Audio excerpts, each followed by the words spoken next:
Get all your residential concrete projects done the right way with the most trusted company in town. Serving Lorain County and surrounding areas, Affordable Concrete Solutions is here for all your concrete needs. Providing concrete maintenance, washing and sealing, decorative stamped concrete, driveway and sidewalk concrete removal, concrete flat work, and much more. We pride ourselves in offering the best concrete services possible and are backed by years of experience and a history of excellent service. It's our ultimate goal to provide each and every client with the highest quality of workmanship, professionalism, and efficiency while emphasizing exceptional customer service. We design, install, and maintain all concrete. Whatever your concrete needs, let ACS be your answer. Contact us today for your free estimate.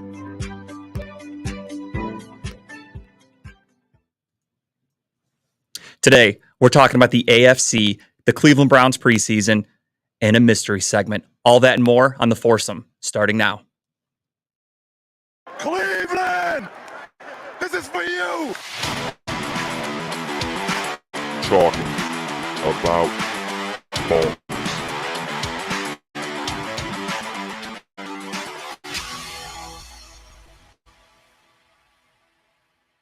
Ladies and gentlemen, welcome to Talking About Ballz.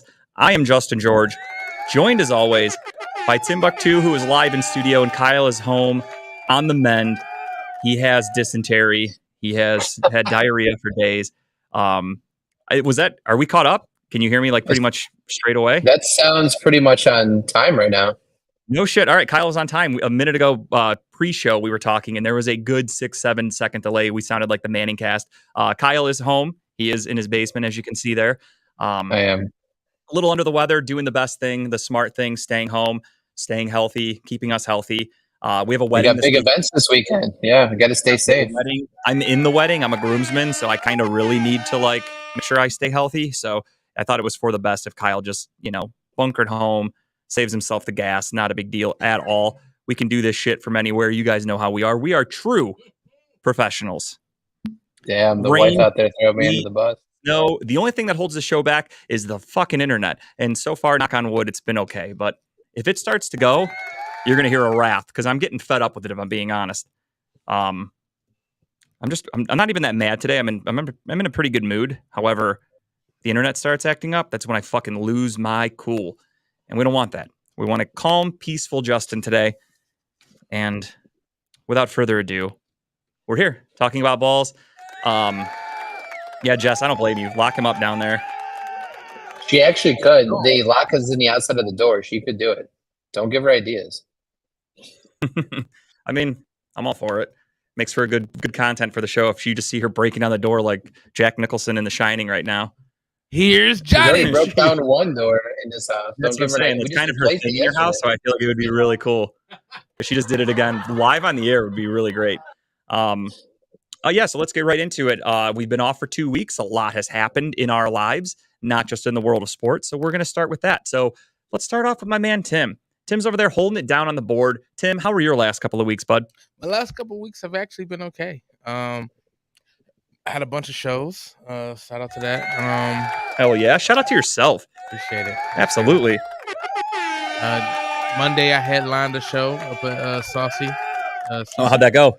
It was great. It went phenomenal.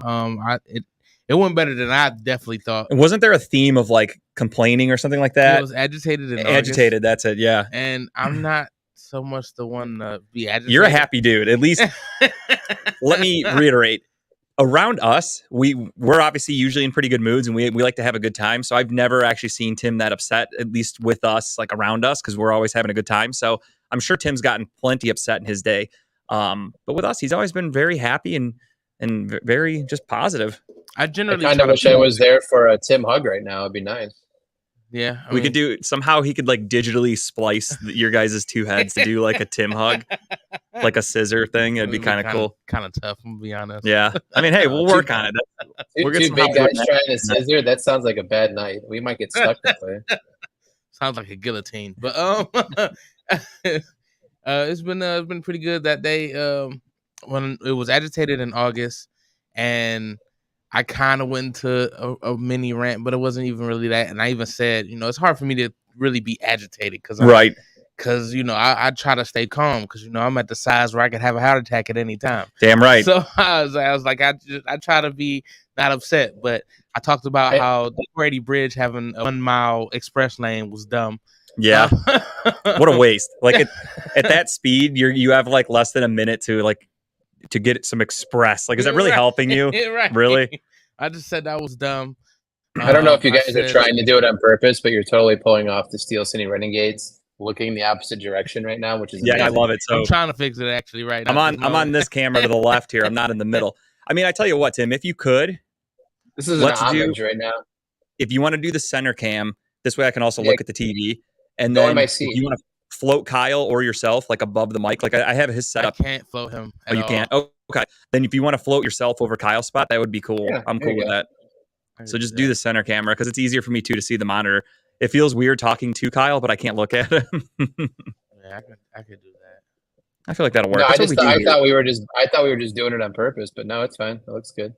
I could do this. That's beautiful. Yeah, for a minute we were doing the Steel City special, as they call it. I was looking at it. I was when everything's backwards. Yeah, which I watched on Sunday. Perfectly lined up with the microphone too. Look at that perfection right there. Yeah, that's how good we are here. So we were, Kyle and I went together to our friend's bachelor party weekend, and he was driving us home Sunday morning, and I put on Steel City for a little bit. I don't know if it's because they use so many fucking graphics, like they use so much in their production, and more power to them, but it really fucks with the internet. Like they sound like robots for most of the episode. Like it was kind of hard. Takes me back to last year. I remember we started running into the internet issues about a year ago, and during their show especially is when it would get really bad. And we were watching it, and I looked, and I'm thinking like, okay, new season of Steel City. It's going to be a whole new look. And now it was all fucking backwards, and it was pretty funny to see how like you got Chipper and Dave looking this way and Lee's looking that way, even though in the actual studio, you could just look left and look right at him. So everything was fucking backwards. I loved it. I'm not sure if it was done on purpose, but I mean, they got worse as the episode went on. Yeah. That's what's funny about it all is when they do it, it's every week. When we did it, we fixed it in 30 seconds. Yeah. And we look and we're like, all right, let's just try this way. And this looks so much better. And then boom, we're done. 100%. Tim is the best. Again, I don't want to toot my own horn because he's our producer. I don't want to, overly brag, but Tim's the best producer. I love working with Tim. I wouldn't have it any other way. I enjoy working with you guys as well. I didn't even know another producer existed on the station. That's weird. I've only known Tim. None to my knowledge. So again, I don't want to make it sound like he's a one of one. If you collect sports cards, we have a one of one. He is the best producer. He is the only producer at Steel City. So he's the best of everything, the best of both worlds. But I'm sorry I interrupted. How else was the rest of your week? So Saturday I actually did a show at the Bob Stop for the Six City Comedy Festival. Oh, nice. That was amazing. I met some great comedians there. This one guy, I forgot his name. His name was it's very unique. Okay. But his comedy style was also very unique. Okay. It just felt very inviting. Like it felt like he was like the life of the party wherever he goes, type of comedy. I met this woman with a voice that was definitely she needs to be doing voiceovers. She was hilarious. So that was good. Friday night did the karaoke thing. Yep. You're still doing that at Lucy's, right? Every Friday. Every Friday. And that's been picking up. People are loving me. Hell yeah. So they're coming in and they, Do you have a signature song you're doing? I don't have a signature song. I have to do Stuck on these chocolate salty balls. Right, because Michelle and Chuck are we love that song. Okay, every time that's fair. We love it. You have to do it. Literally every time I go there, they make me do it. Okay, so it's kind of not becoming your favorite anymore. It's been kind of not my favorite. Yeah, I could see that. It takes the fun out of it when you're kind of forced to do it. But hello, Tara. Cool. Tara, are you on our YouTube? Hopefully, yeah, she's on YouTube. Hell yeah, let's do it, guys. Again, I forgot to mention it. We are live for the first time ever on Talking About Ballz. Facebook or YouTube page. So check us out and enjoy. We're doing this live right now. I'm gonna tune into mine right now and see what it's like. And look at that. There we are. We have people watching. It's beautiful. Look at that. We are officially on YouTube. It's awesome. The rest of the week kind of was just work. Work has been great. So Everything else is good, man. Hell yeah, that's what I like to hear. Kyle, I know I spent a good chunk of this last couple of weeks with you. We had a whole weekend together. We were all in that giant house, which was fucking awesome. It was romantic. It was. I shared a bed with our friend of show, Greg. We had a huge king bed in the wine room. We took that one together. Pitch black. Not gonna lie to you. Quick story, if I may. I think I told you this on the drive home. I almost pissed myself on Saturday night, and not in like a cool way of like, oh, I drank too much, I peed the bed. Like, I literally woke up. I wear glasses typically, so I have contacts in right now. When I go to bed, I have glasses. I woke up at like, I don't even know what time it was. Could have been 2 a.m, 3 a.m, 4 a.m. I don't know. There were no windows. No sense of time. The outlets were far away from the headboard, so my phone was charging in the corner. I woke up and had to piss so fucking bad, and it was pitch black in that room. I grabbed what I thought were my glasses, put them on, and I'm like, didn't help because it's so dark, so did nothing. And I start feeling around, and I'm literally like a blind person. I'm touching everything. I'm bumping into shit. I'm like, dude, where the fuck is the doorknob? Like, I have to pee so fucking bad.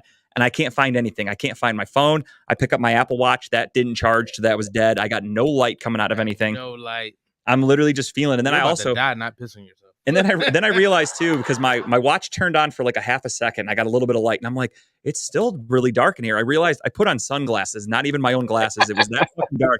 I didn't even know what glasses I put on my face. So I ripped those off, and I'm like, no wonder I'm still fucking blind. And I'm touching everything, and I'm standing there, and I'm no bullshit. I'm thinking in my head, I'm like, I think I'm just going to have to piss. Like, I don't know what else to do. I can't get out of this room. And finally, I held it in for another minute or two, and I found the doorknob, and I made it to the bathroom. But holy shit, was that scary. I literally almost pissed myself. I'm proud of you. You made it. It was bad. I had to go. Like, you can ask my wife. I have a very uniquely large bladder to where I can hold my piss for a long time. And when I piss, it could be like a 2-minute piss. Like, I'm in there forever. And this was one where I was at max capacity, and I had to go. There was no fucking around with it. But I made it. So proud of myself. Give it up for me. I'm going to piss on you. Greg was getting close to getting R. Kelly'd, unfortunately, because I feel like it would have just sprayed around like a fire hose, and there was nothing I could do about it. I don't think you would have woke him up anyways. It's fine. He wakes up a lot. He did warn me that he wakes up like multiple times in the middle of the night to pee. But I was so drunk I didn't notice any of them, so it was great.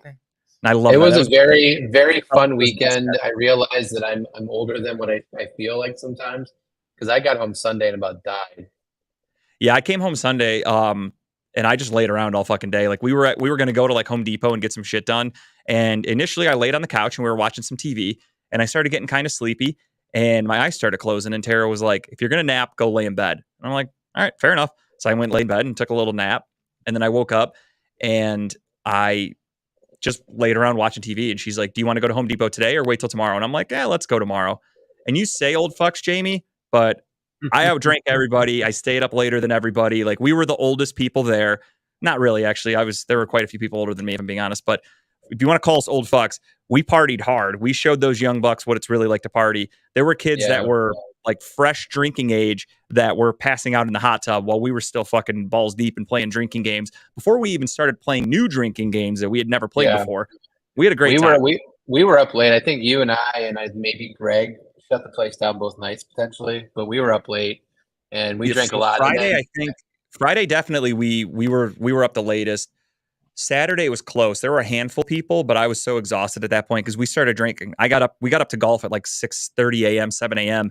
And I basically started drinking immediately there too. So I was really tired Saturday night. Yeah, it was rough. And then we kind of powered through. We kind of laid in the couch for a little bit and like we're on our phones, and then we're like, fuck it, let's do shots. Let's kick this into gear again. I mean, it was all downhill. We were definitely tired, and you could tell that kind of people were bored.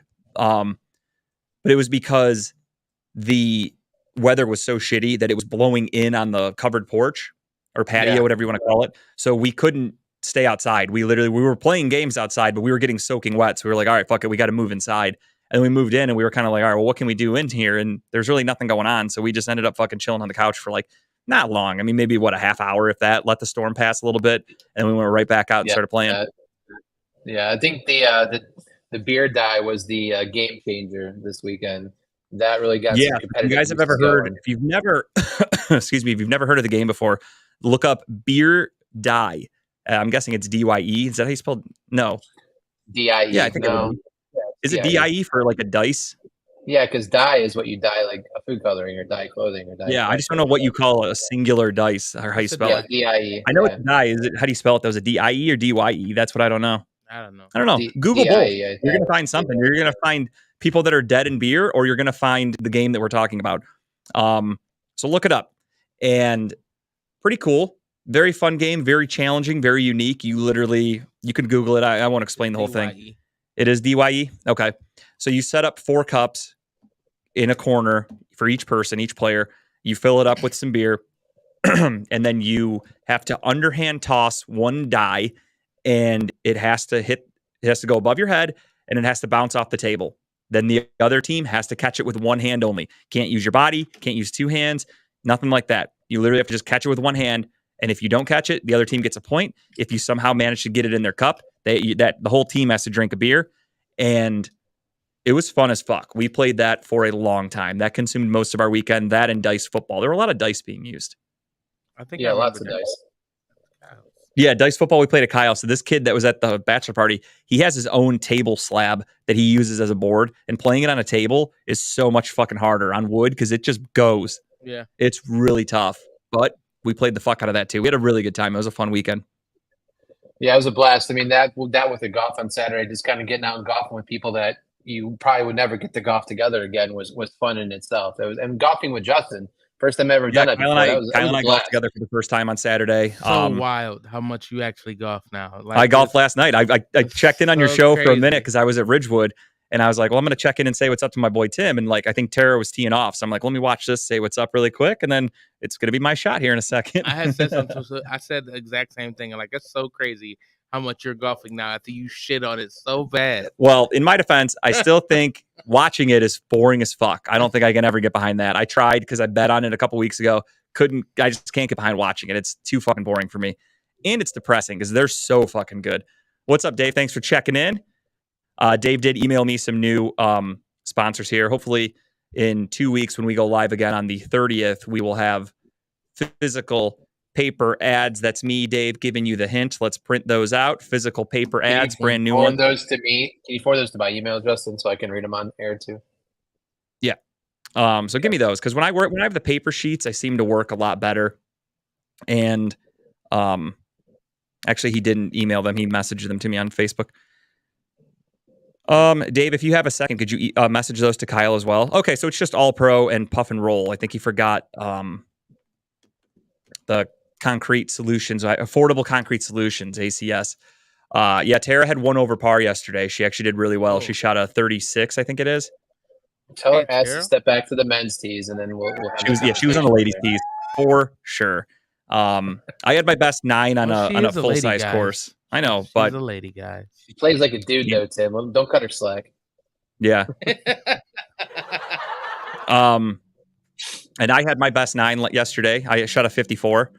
So you had your best 18 on Saturday. So I mean, again, and then progress. Saturday was my best 18, and at that time, the front 9 was my best 9. I shot a 57. So at that point, I just cracked 60. I was really excited, and then I went out yesterday 54. So boom, getting better every time. That's all you can do. Eventually, what's going to suck the fun out of it for me is I'm going to plateau. I'm going to hit a spot where I just can't get better, or I'm going to like have a really fucking bad day, and then it's going to like really take me out of it for a while, but we'll see. If I had to guess, you're going to probably plateau around 50 and 49 is probably because that's where I plateaued for a long time. And then you'll slowly get better from there, but that's probably going to be your plateau point for a while. That's what my buddy Josh, who we were golfing with yesterday, he told me the same thing. He says he's been golfing now. He just started this year also. And he said his best score has been a 49, and he's done it like 5 times. He can't crack 49, and it's killing him. Yeah. So golf's fun. Golf's a tough sport. I had a 54. He had a 52. Tara had a 36, and his wife didn't really keep score for herself because she just goes out there for the practice. She's very new to golf. Crazy gap. Yeah, no, Tara's really good. So that's why I didn't want to golf with her for such a long time because it's not that. I will say that the foursome that we had Saturday kept legit scores. The other people with us had some weird rules.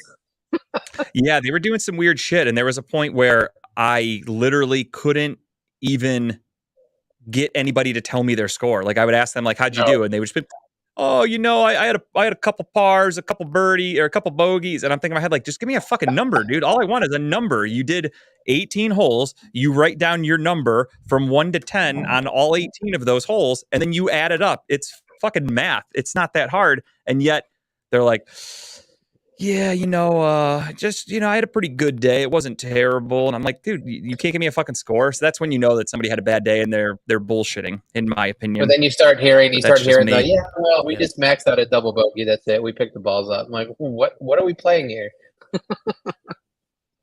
Yeah, I hear other people talk about that. Like, I've never done that before personally. And my buddy Josh yesterday said the same thing. He said he thinks it's bullshit when people play and they're like, yeah, we just double bogeyed every hole if we, went over a little bit. So it's like, fuck you, keep score. If you had a shitty day, like I'm using an app that tracks my scores now.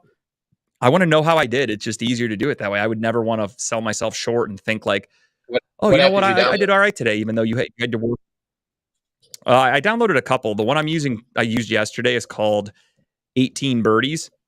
18 birdies? That's kind of cool. So you register or you look up whatever golf course you're at and you tell it like what, if you're playing the front 9, back 9, 18, whatever, and it knows the courses. It will show you an aerial view and it will also have a GPS. So when you drive the golf cart up to your ball and you look at the app, it'll tell you how far away you are from the ball and it shows you a line of how you need to go to get to the green. So really cool. I like it personally.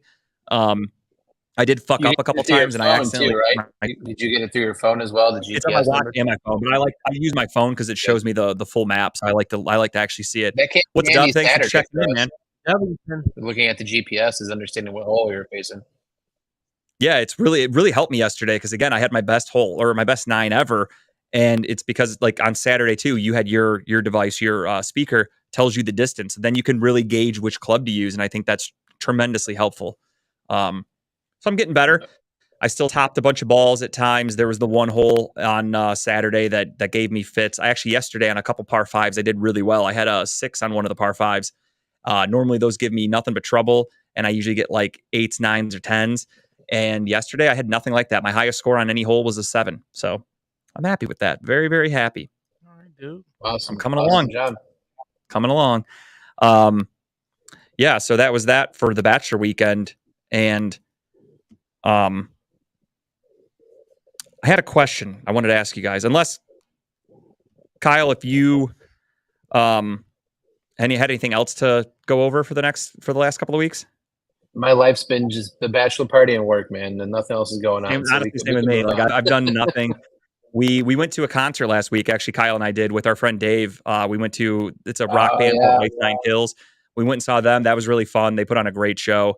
Got nice and drunk. Dave doesn't really drink, so he drove graciously and helped us have an even better night. And that was pretty much it. I went to the concert. I golfed a couple times. I had the bachelor party, and then I've been working. That's literally it. My life is work producing. That's it. And you can throw in a little sprinkle a little stand up in when you get a chance. That's it, dude. Welcome to adulthood, unfortunately. Yeah, that's it. That's all I got for the last couple of weeks. I did have a question though. I am a Reddit guy now. I like going on Reddit. Reddit has fucking everything. Anything you want to look up, Reddit has it. Love Reddit. There's no fucking rules on Reddit except for child porn. Don't do that. Don't look at that stuff. That's weird. That's just a PSA for anybody out there. Don't do that. I was not expecting that. That's just. I'm concerned. Why are you saying that? Did you try looking something up? What's going on? Tim said they have titties and everything, and I said, yeah, they have everything. And then I thought, and I'm like, there's probably fucking weirdos out there that look for that shit. So don't do that, because then that's the type of shit that gets it shut down for everybody. Don't be a fucking weirdo. You don't need Chris Hansen. I learn a lot from Reddit, man. The Ask Reddit and stuff. I mean, there's so many things that people ask that you learn from. It's amazing.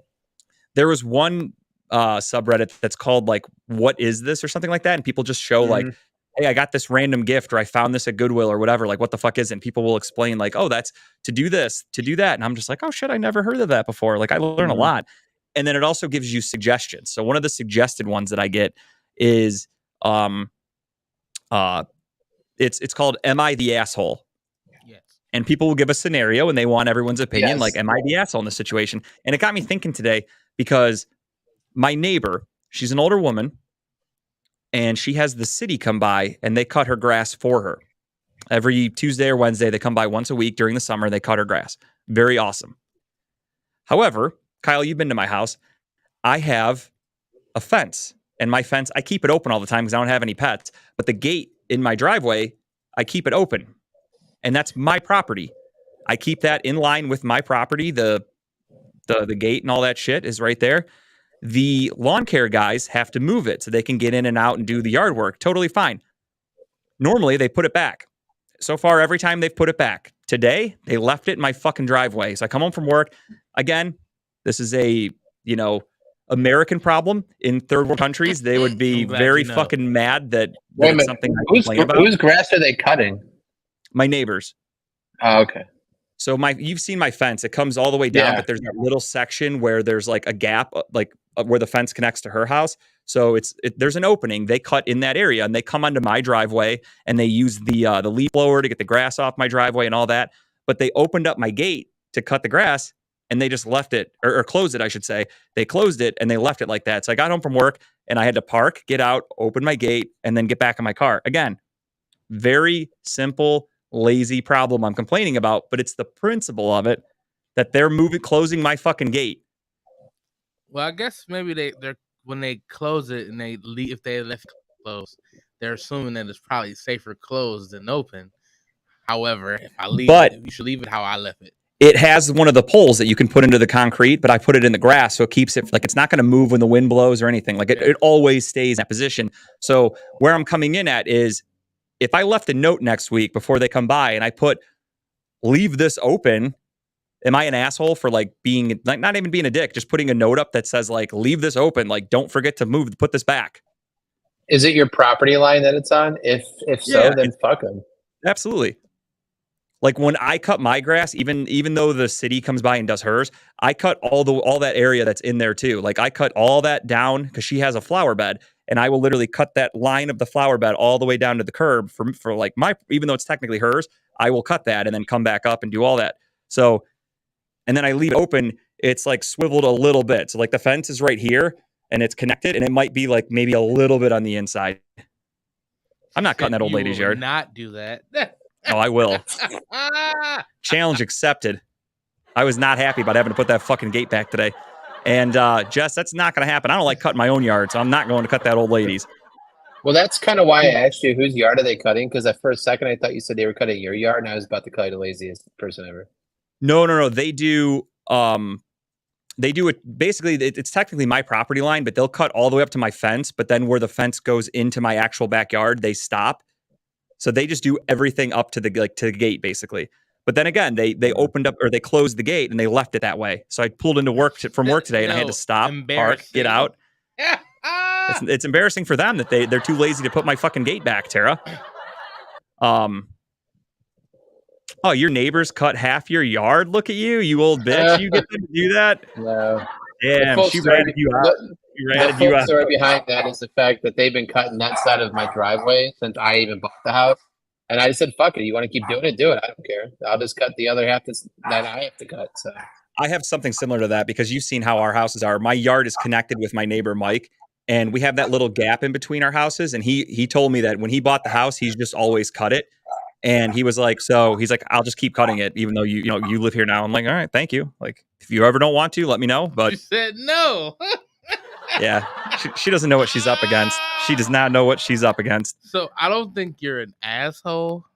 Again, I wouldn't be a dick about it. I feel like it's more effort to put the note up, and then if they ignore it anyway, you're gonna be pissed. Yeah, no, I would be really fucking mad. Right. If they did that, I would cement that fucking thing into the ground so they can't move it. And then you're gonna have a want for a pet. Now you can't close your gate. I'll find a way to get it out, but for 1 week at least, I would cement that fucking thing in there, and before I dug it out, I would find a way to where they couldn't move it. You should put a fake camera right there in one of the fence corners, so they have to look at it. I have an actual camera on the side of my house that points right there, so I saw them leave it. When I pulled in, I was like, "What the fuck? Why is this half my fence closed?" You should have been agitated in August. Tim, if you know one thing about me, you know that if I get mad about something, I get mad over the pettiest shit, and I let it ruin my day. So I thought about this all day. This truly happened today when I pulled in my driveway, and I wrote it down. I'm like, gate. Don't forget to talk about your gate. As he flicks his Karen hair to the side, getting ready to come to the show. I was pissed. The fact that it's also bulk day, so I knew I had a bunch of shit I had to carry out from my garage, and then I had to park, get out, open the gate, drive up, get my garbage can, carry shit. Like, fuck you. I had so much. I had to go to Westlake first to get my suit for the wedding on Saturday. Drove all the way home. I got to get ready for the show. I got to prep. It's like, of all the fucking days for them to do this, it just wasn't having it. Hey, Tara, how much does he send his food back at restaurants? Oh, I never do. I never do. No, the movie Waiting taught me never to send food back. So. Yeah, exactly. I do not complain about my food.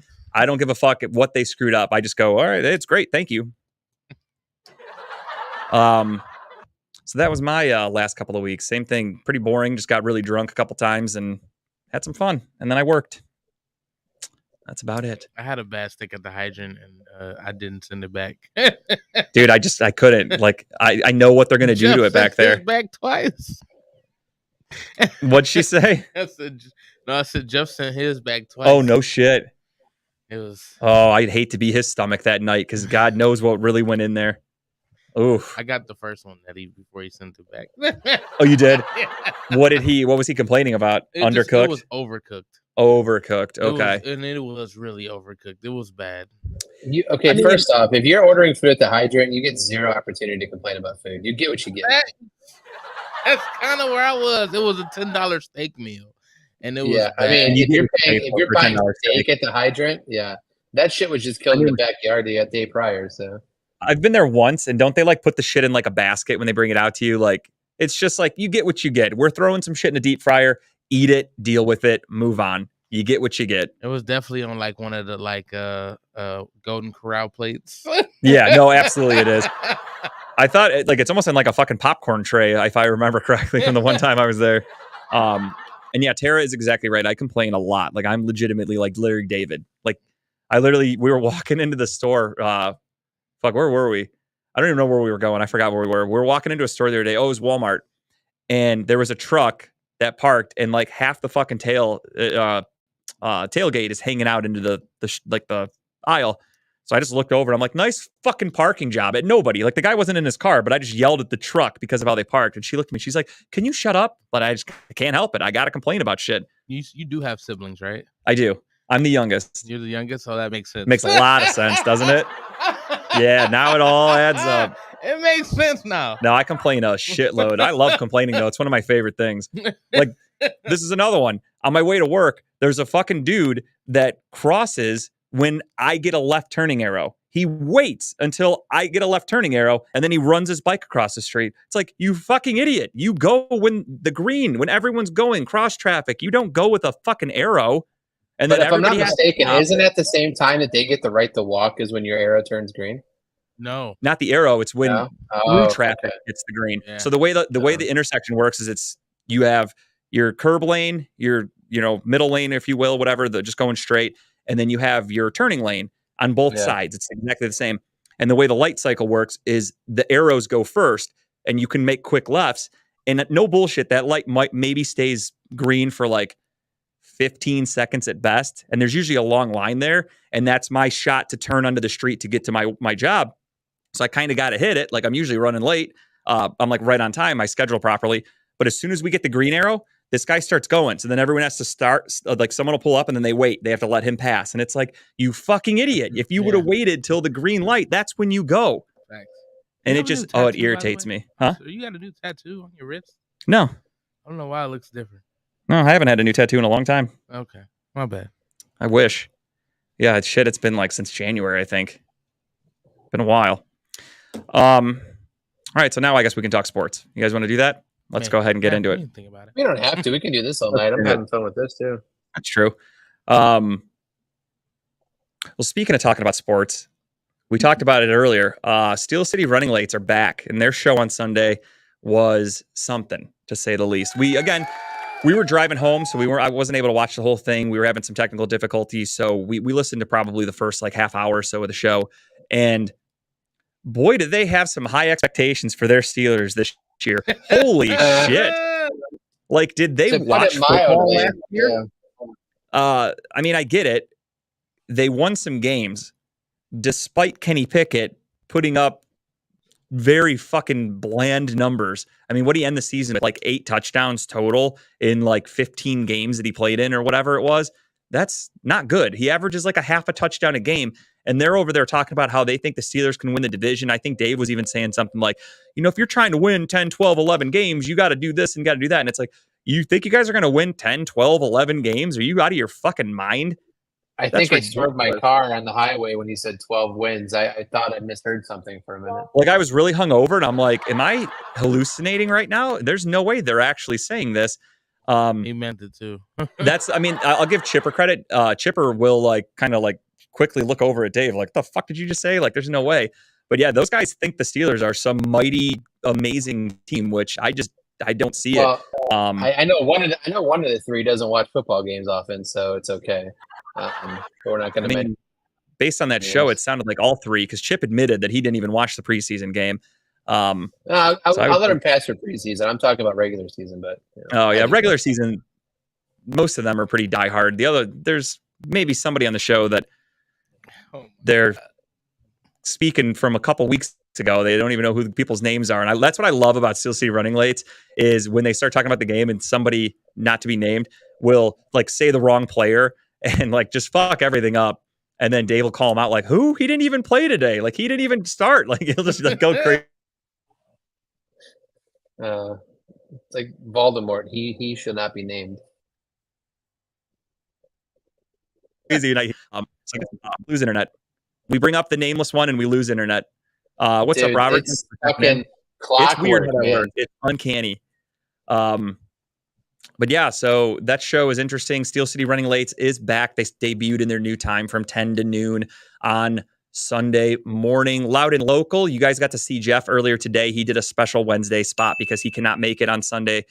Tim's got a show. So Loud and Local can be seen normally, though, from 7:30 to 9:30 on Sunday nights. Monday, moving forward, is more than likely going to be a vacant day. So if you are interested in doing a show, don't, because let Tim have one fucking day off. Thank you. I appreciate it. You're welcome. That's what we do here. But while Tim has that day off, that gives him time to get prepped for his show, because Tim Buck Tuesdays, it dominates Tuesdays on Redline Radio.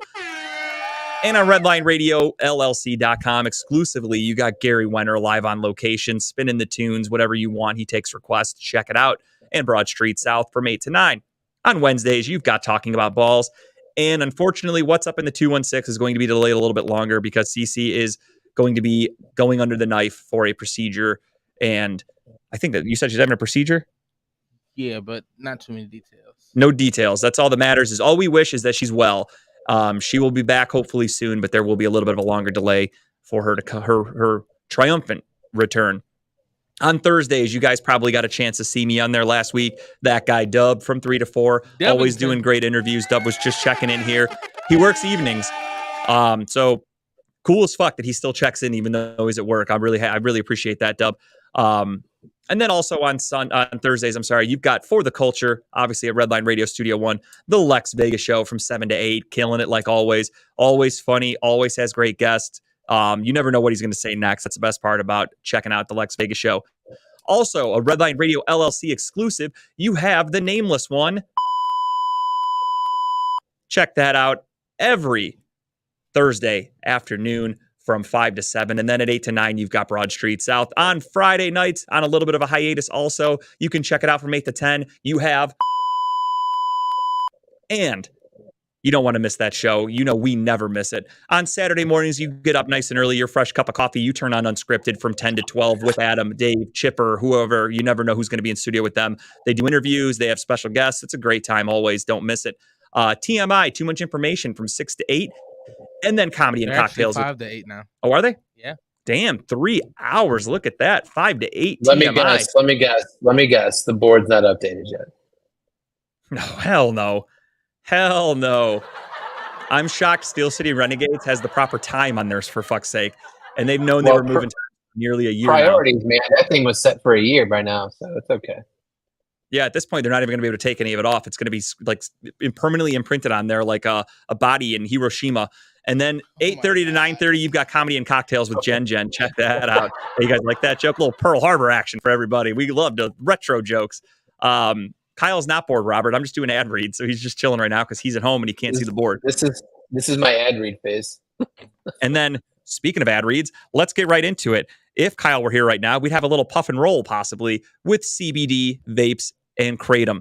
And you can get that exclusively at 464 North Abbey Road, Elyria, Ohio. Or give them a call, 440-444-4443. A lot of fucking fours. Check them out on Instagram, puff_n_roll. They have daily deals, morning raffles, premium products. Check it out. Puff and roll. Luckily, I pulled up my old ad sheet, so we'll see if I can guess which ads what sponsors we still have. So if I get one wrong, you know what? Yeah, if we give a freebie today, fuck it. Just In my mind, what do I care? Right? Exactly. I do know one that's never going anywhere. At least I hope not. Is Incredible Keepsakes: T-shirts, cups, binders, keychains. You name it, Incredible Keepsakes can make and customize it for you. Your official merchandise provider for Redline Radio LLC and our show host. However, I've really never gotten anything from them yet. 440-242-9648. Go to the website, www.incrediblekeepsakes.com. And as Diane liked to say, cherished moments are made to last forever. Yeah, the funny thing about that is like they do really nice things for everybody. Or, I'm sorry, they make really nice things. And Dave will get like Redline Radio t-shirts and hats and things like that. But then he like tries to sell it to me. And it's like, dude, I'm on the station. I would wear that shit and promote it. But why do I have to buy it? I'm a fucking member of the station. I pay you. Yeah. Give me a free hat to wear every once in a while. Is that asking too much? We didn't work it into our contract. Yeah, that is true. I mean, we haven't signed a new contract in like 9 months. We're just kind of winging it at this point. We're on a month to month. But I digress. Growing Wings Adult Services is the official sponsor of the state-of-the-art Studio 2 that doesn't have internet half the time. Growing Wings Adult Services has over 7 years of experience taking care of adults with disabilities. For more information, call Lisa at 234-334-7547. I highly recommend not calling her from here because you're probably going to lose signal. So we'll see how that goes. Speaking of Studio 2, the lovely people who designed Studio 2, Wiggins Construction and Home Improvement, they do bathrooms, kitchens, windows, doors, siding. They also do awesome studios that, like you said, lack internet. Residential and commercial. Call Will today at 440-731-7654. Tell them that Team Redline Radio sent you, and they will do something. I don't know what, but they will do it. A quick little sponsor here, somebody that actually works with my company, if I'm not mistaken. I'm not part of the shipping and receiving department, but I do recognize this name, All Pro Freight Systems Incorporated. I believe they work with my company a lot. That name sounds extremely familiar, so check them out. I have no information other than just their logo that Dave sent me, so check them out. Google All Pro Freight, I guess. I can't tell you a number or a website, but if you Google it, you can find anything you want. So look up All Pro Freight Systems. ACS still sponsored for us. The concrete solutions, amazing. And this old one, all I can tell you is the phone number is 440-714-1987. For all your concrete needs, please give them a call today, or go to their website at Affordable Concrete Solutions LLC@gmail.com. Now, before you call ACS, Affordable Concrete Solutions, let's say you need to clean up some concrete. Who are you going to call? You're going to call Dynatech. You know why? Because Dynatech, as testified by many satisfied customers, their diamond saw blades are the fastest cutting, longest lasting cutters. Customer satisfaction is how we measure success at Dynatech. Our engineers are always available to help you troubleshoot or solve a problem on your job site. They are the only saw blade company recommended by the pavement marking manufacturing industry. Located in Elyria, Ohio, Dynatech is committed to being the top diamond saw blade company around the world. Their products include saw blades, abrasive blades, pavement marking blades, which is where if you fuck up all your concrete with the Dynatech blade, doesn't matter. Call ACS. They're going to come by and fix it for you. That's how we do here. Core drill rigs, core drill bits, high-speed gas saws, masonry saws, walk-behind saws, and tile saws, and other construction equipment. Customers are so satisfied. That's why they are ranked the best in the industry. Dynatech at 161 Reeser Court, Elyria, Ohio. Call them at 1-800-446-9001 or give them an email. Shoot them an email, I should say, at sales@dynatech.com or go to dynatech.com, Dynatech, today. That was so professional. Well done. Well done. That was a very good one. And if you go to Lucy's on Friday nights, you could check out Timbuktu. So definitely do that. That's a double dip right there. You get two for the price of one. Tim and Lucy's. You don't get any like specials. I'm not telling you get two for the price of one drinks, but you get to see Tim. They're located at 2218 Broadview Road, Cleveland, Ohio. Tim's running the DJ set, the karaoke booth, whatever you want. He'll play you a song. He'll serenade you with a song. I'm guessing he's going to take a shirt off. I haven't yet. You haven't yet? Not there. You know what? I respect that because you don't want to be like stigmatized as like the guy that takes a shirt off for everything. Yeah. You don't want to be the Burt Kreischer of Cleveland, and I respect that. So take it off only during your set because you make jokes about that. So that makes sense. If you were just doing karaoke and all of a sudden you just take your shirt off, everyone's gonna be like, why is that guy not wearing a shirt up there? You're gonna confuse people. So I respect that. But if you do want to go sing, or if you want to go on any other day of the week, you can go to Lucy's Pub again at 2218 Broadview Road, Cleveland, Ohio. Michelle and the staff at Lucy's are always committed to giving their guests the best experience. Join them every Friday for karaoke with Tim, and of course, all your hometown sports games.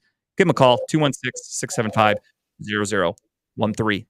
And that was Ad Reads. I actually bombed last night, and I didn't take off my shirt from bombing. Really?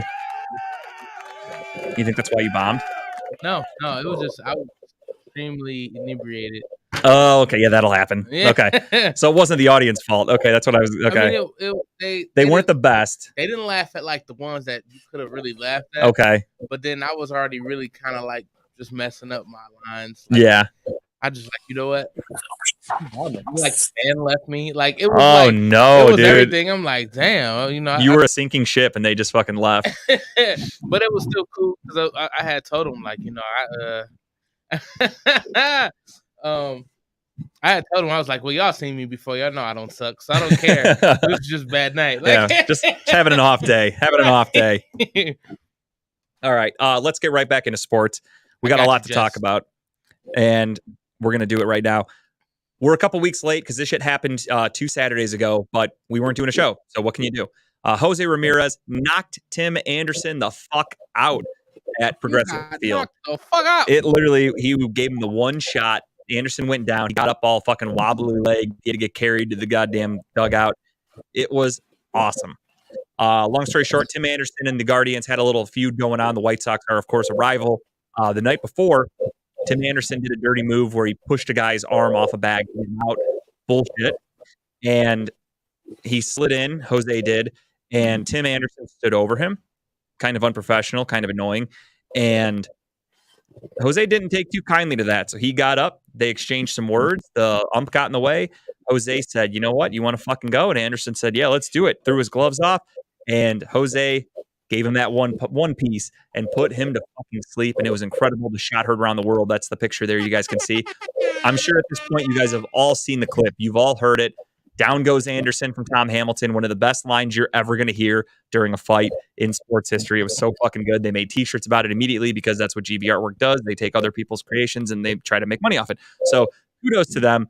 Or kudos to Jose, I should say, not to GB Artwork. Unless they want to sponsor me, then I'll take everything I've ever said back. Highly doubt it's going to happen now. No, you won't. No, you won't. I feel like I've burned every bridge with them, so that's okay.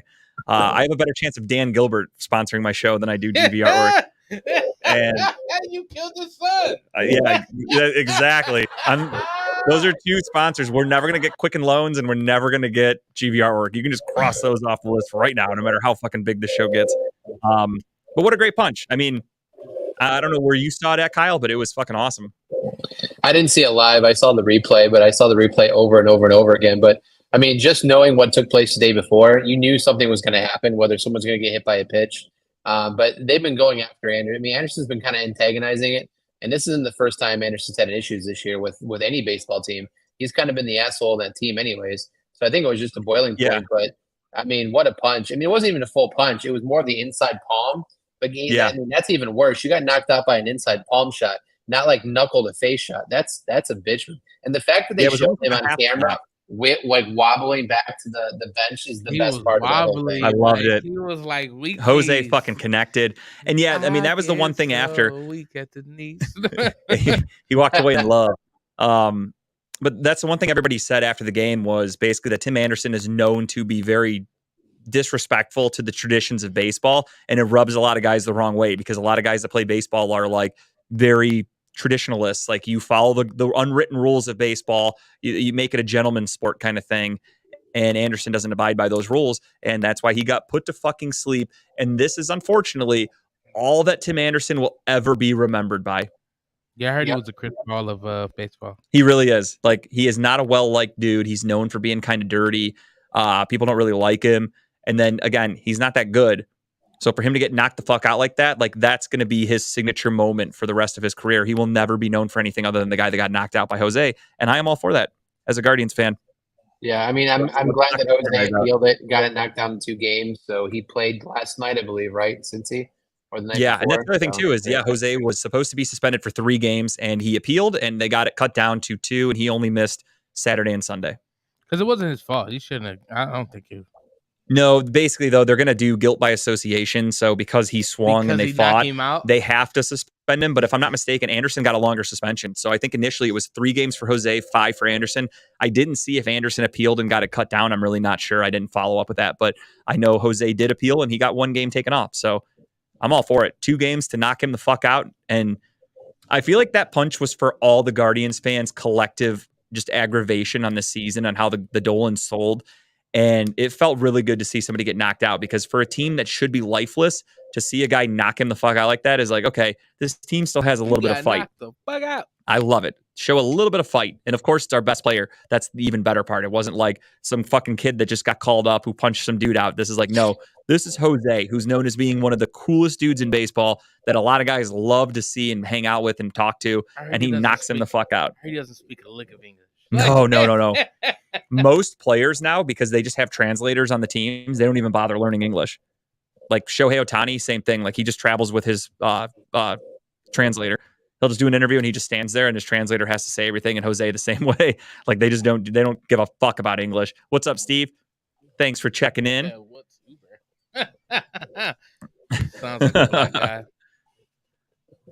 I sent you $100 worth of stars. You are welcome. I don't know what that means, but I'll take it. It probably came right out of Kyle's paycheck. So thanks, Kyle. Do what I can to support our cause. I don't know what that means, but I'll take it. I don't know. Speaking of unjust suspensions, we're going to play a little audio here for everybody. And I want you to hear how just disgusting and egregious this 1-minute clip is from Baltimore Orioles play-by-play man Kevin Brown, and this caused him to get suspended for 3 weeks. It is just, if you have viewer discretion advised, if you have young children, cover their ears. It is disgusting. Tim's going to play it now, and again, I apologize. This is the most vulgar thing we've ever said on the show. So Tim, without further ado, if that video is ready, we are going to go for the Orioles. And hit it Brandon live. Hyde has felt like this has been maybe the toughest ballpark to play in, but the Orioles have a chance to do something special today. They've already clinched at least a split in the series, winning 2 of the first 3, and they could pick up a series win behind Tyler Wells today. It's been a minute. The Orioles split a 2-gamer with the Rays in June. They had lost their last 15 series here at Tropicana Field. You have to go back to when our now colleague Brad Brock picked up the win in the series finale, June 25th, 2017, the last time the Orioles won a series here at St. Pete. Already got 3-2 at the Trop this year after winning 3 of 18 the previous 3 years combined. It is a stark difference, Ben, and it is not a bad Rays team. It's not like all of a sudden the Rays became slouches in the American League East. They've led this division every day, but now 2, and the Orioles once again are back alone in first place. Yeah. So that's it. That's the clip. So wait, so he gave him props, and he literally gave the Orioles props for how much better they are right now, and then just told the history of how bad they've been against the Tampa Bay Rays to show that, like, years ago we couldn't beat this fucking team. Now we're beating them as like a compliment. And the Baltimore Orioles suspended Kevin Brown for 3 weeks because of that 1-minute clip, because he went over their record over the past few years. I just now realized that you and I will never be able to be MLB commentators because no, not at all. I mean, I thought you got to be like really clean cut, obviously, to do play-by-play and to talk and shit. And I'm like, if I ever did it, obviously it'd be awesome. I would be on my best behavior. I would follow the FCC rules, but I would still be a little honest. Like I would like to be able to watch a game. And that's what I think sports are missing right now. And I want to patent this idea, because if it actually happens, I'm going to be really pissed. But imagine you're watching a game and there's a channel that can play it uncensored. We'll start there. So you see a guy, you're watching a Browns game, and hypothetically we're doing play-by-play, and Watson throws one deep, and fucking Anthony Schwartz is somehow still on the team, and he drops a wide open ball. You can be like, what a fucking bum. Like, how do you drop that? Like, I would love to hear that while I'm watching, or vice versa. Or you're like, the Browns are playing the Steelers and Myles Garrett sacks Kenny Pickett. You're like, oh my God, you see the way he manhandled that little-handed quarterback? He fucking threw him around and like tossed him like a fucking baby. Who's that guy that does the voiceovers? Is that Bob Marley or Bob something? Where he does like the voice, where he does the voiceovers and he's like brutally honest. Like someone like him. I want that to be real. Like I want to hear that. Like I want to watch a game and be like, that's a fucking hold. Like I want to yell at shit. And then again, I just want to call guys out for being shitty. Like instead, you have to be kind of nice and say nice things. Like I was watching the Hall of Fame game where the Browns played the Jets, and Zach Wilson's in the game, and Zach Wilson looked like shit. And Chris Collinsworth is trying to be nice because there's nothing nice you can say about Zach Wilson. The dude was the number 2 pick in the draft or 3, whatever the fuck he went. I don't remember. But unjust, completely unjustified because he sucked. And Chris Collinsworth is like, oh, it's great to see the Jets still think a lot about this kid. That's why he's still on the team. And it's like, no, Chris, it's because he's going into year 3 and they're not going to cut him, but they're stuck with him because nobody else wants him. And he's like, I'm happy to see the Jets are still sticking it out. They think they could keep this kid for the future. It's like, are you a fucking idiot? Why would you say that? I would be like, this guy should be really lucky to still be in the NFL because he's a fucking bust. Like, I want to call guys out on that shit. I would love that. I agree. Donovan is one of the better, most realistic ones you get, and him and Hamilton too. I agree. They're pretty cut down the middle, but walking the toe in the gray area. You were really loud. I just asked him to turn you down a little bit. No, I had him up because of the video. Oh, okay. Yeah, so Hammy and Donovan, and I don't listen to other cities. I'll be the first to admit that. I only know national people and then local people. So I don't. Maybe there are people tearing me down at all. You motherfucker! Just kidding. you were hurting my ears. They were gonna start bleeding. It was loud. Like Jim Donovan will literally be like, "The kick is up," and then Cade York will whiff it, and he's like, "And it's wide right." Like, of course he missed it. Like he'll say things like that. Like it's funny as fuck. Hamilton's always just been I don't give a fuck. That dude could ride out into the sunset whenever he wants. I love Donovan when he has those moments where he's like, I have no idea what he was thinking there. One of those like. And that's happens a lot with the Browns. But I just want to hear guys be honest and like. This guy was so fucking nice. Like that was a really nice way to pull in stats and to compliment the team. And they still found it egregious enough to suspend him for 3 weeks. Not even like they fined him or they had a talking to. They fucking suspended him. I don't understand that. Like to me, that is mind boggling. I would love to see Pat McAfee unleash, do a commentary for a whole thing just to see what happens. I don't want to speak too poorly of him because I gotta think about my future, and I don't want clips to get pulled up later if like guys want to work with us one day or something. But don't hate on McAfee. I don't find him. I find him annoying if I'm being honest. I can't do it. The whole tank top thing and like he's always standing at the desk, and it's just like take a seat, dude. Relax. Like you're doing a radio show. Like you're allowed to just chill and talk. Not everything has to be super fucking WWE animated, but more power to him. It got him to where he is. He just got that huge contract to get watered down by ESPN. He still works with the WWE a little bit. So kudos to him. No, not knocking his style and what he's up to, but just not for me personally. But yeah, so Kevin Brown suspended 3 weeks. Just stupid. Fucking ridiculous. I do like the fact that like every other MLB commentator came to his like defense. Like they were like, honestly came out and said, we don't understand what you guys are doing. Let it release him so he can get picked up. Yeah. Mm-hmm. Even the fans basically, it would go, or not basically, they did at games, they would start a chant of free Kevin Brown, and they'd get the like everyone on, you could hear it on TV. There's no purpose. That was ridiculous. That's complete bullshit. That just shows you that the owners or whoever was responsible for that decision, I don't know how high it went up in the pecking order, or maybe somebody lower made that call and didn't really get authority to do it. But the fact that it took them 3 weeks to let him come back is complete bullshit. Probably got retro play. I hope so. Even if he didn't, it's still just shitty that the dude couldn't do his job for almost a month. Yeah. Even if he got paid, like he wants to be out there talking and like doing a good job so he can maybe one day get a national job and things like that. And now he's got this on his resume. But the other thing too is maybe this puts him on the map more to other people because of it. And it's actually going to help him. Someone's going to be like, hey man, fuck the Orioles. They're a bunch of idiots for doing that. How about you come work for me? And he might bounce. So that's actually maybe a good thing for his career. He's going to be a wanted commodity now. Like he's going to be somebody they try to go after. Especially because he's really good with ESPN or something. Yeah. Yeah, like he could be doing Sunday Night Baseball, or maybe Fox comes after him for their Saturday Night Baseball games and playoffs and shit like that, World Series games. That would be badass. So hopefully this is a stepping stone for his career. But it's such fucking horseshit that they did that. I mean, shame on the Orioles. It just shows you have thin skin. especially for a team that right now is in first place or like battling for first place, I should say, with the Tampa Bay Rays, a division rival. That's like, imagine Jim Donovan getting suspended if he's like, and the Browns are just, what are we fucking like 3-15 against the Steelers over the last 20 games or whatever, and we're finally beating them. And we beat them in the playoffs. And if if Jim Donovan's like, hey, that's the Browns' first win over the Steelers this season, but it couldn't have come at a better time, and then the Browns are like, you brought up that we lost, so we're gonna go ahead and let you go. Like, how fucking stupid would that be? Man.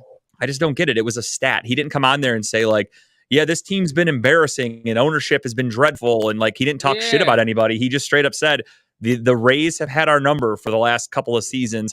And here's how we're doing now. So much better. And they're like, nope, gotta go.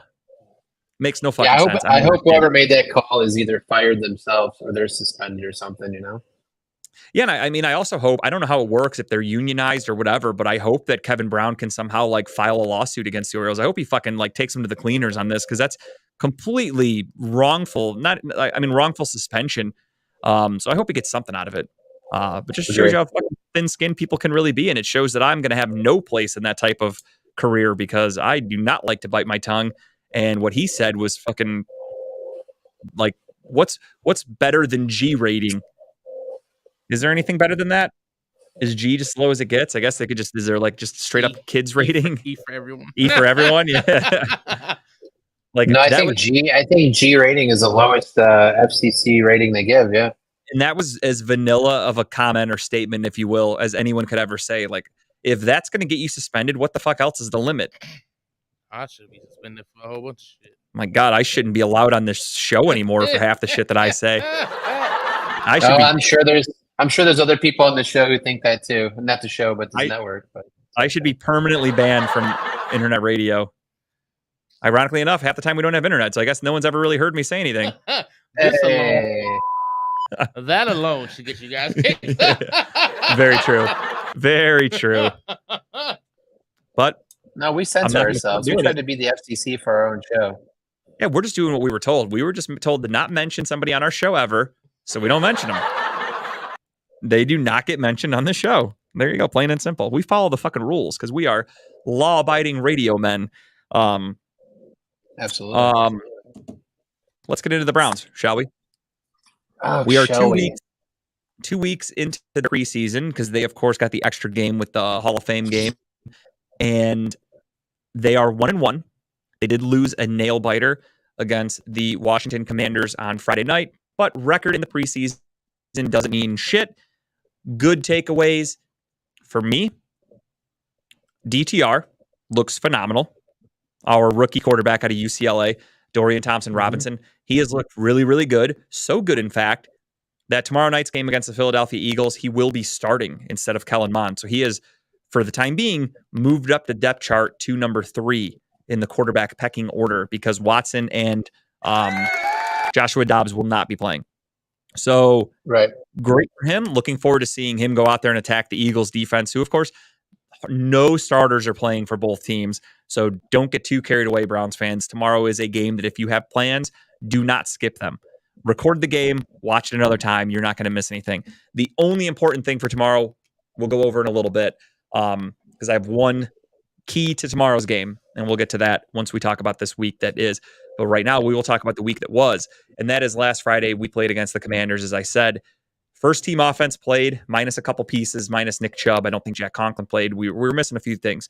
Other than that, though, looked damn good. We drove down right away to the red zone. Easy as fuck. I also think the play calling in the red zone was on purpose, because Kevin Stefanski was A, trying to keep it vanilla, B, trying to keep Deshaun from getting hit, because Deshaun Watson was running like crazy. Self-inflicted. It wasn't like he was getting pressured. He was literally just making plays, because that's what he can do as a quarterback. And I think Stefanski was like, I don't want you taking any more hits, so we're just going to hand the ball off a few times because I don't need you getting hurt. So it was a 4th and goal. We ran the ball. It went nowhere. We didn't end up scoring, but we drove down immediately. And again, he wasn't handing the ball off to Nick Chubb. Stefanski took the ball out of Watson's hand on purpose. It was to avoid injury. It was being smart. Browns fans don't understand that. They watch the game, and I saw people bitching about Stefanski's play calling because they think it's the regular season, and they want Deshaun Watson trying to quarterback sneak a touchdown in a meaningless preseason game. because they're fucking dumb as fuck. Thank you. Tim had it queued up, ready to roll. But I couldn't believe I saw people complaining about that. My takeaway from that game personally was the first team defense, which again was missing a lot of people. We didn't like Myles Garrett didn't play. I don't think Denzel Ward played. I don't remember. I don't think so. I was kind of half in the bag when the game started, so I don't remember the starters off the top of my head. But we were without a lot of key guys, and the first team offense was dominant.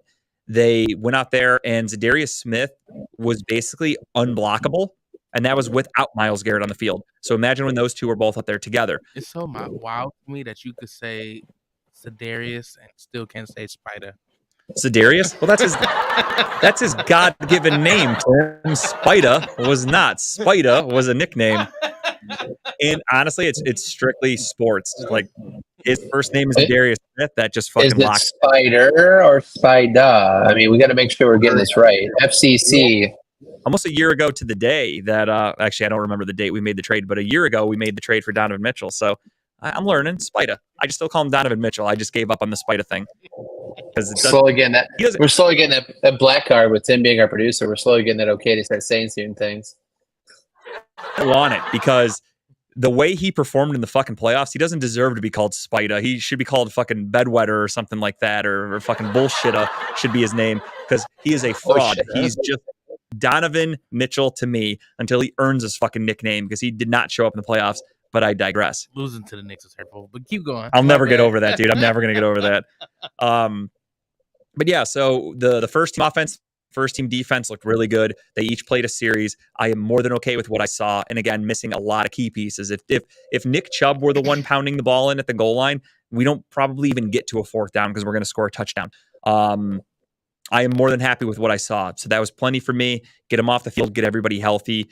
And that's what I saw, at least, against the Washington Commanders on Friday night. What about you? What were your takeaways?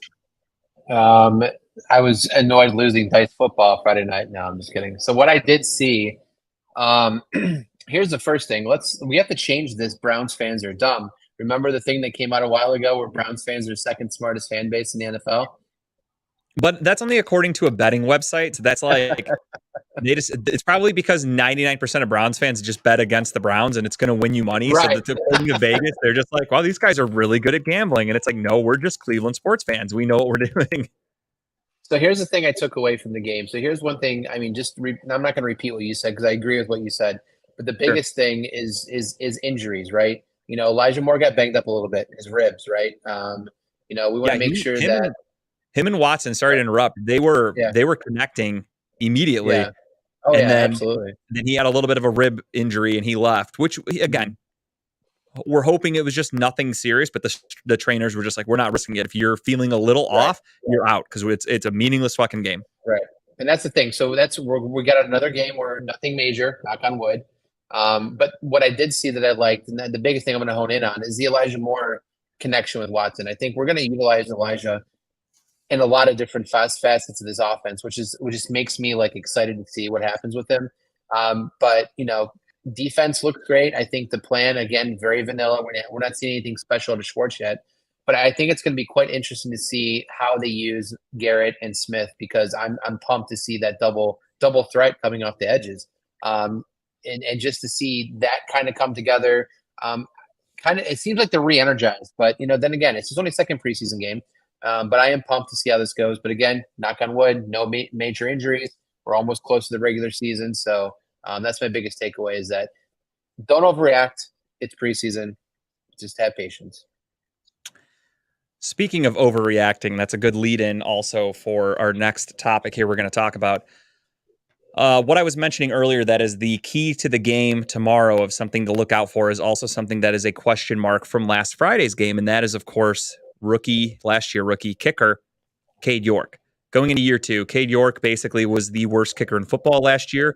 Going into the preseason right now, he is being very inconsistent and missing some pretty easy kicks. Not giving the fans a lot of confidence because you have arguably the best top to bottom roster the Cleveland Browns have ever had. Definitely in my lifetime, this is the best roster they've ever had. So if the whole demise of this great roster and team and could potentially be the coaching staff and the front office, is on the balance of a kicker.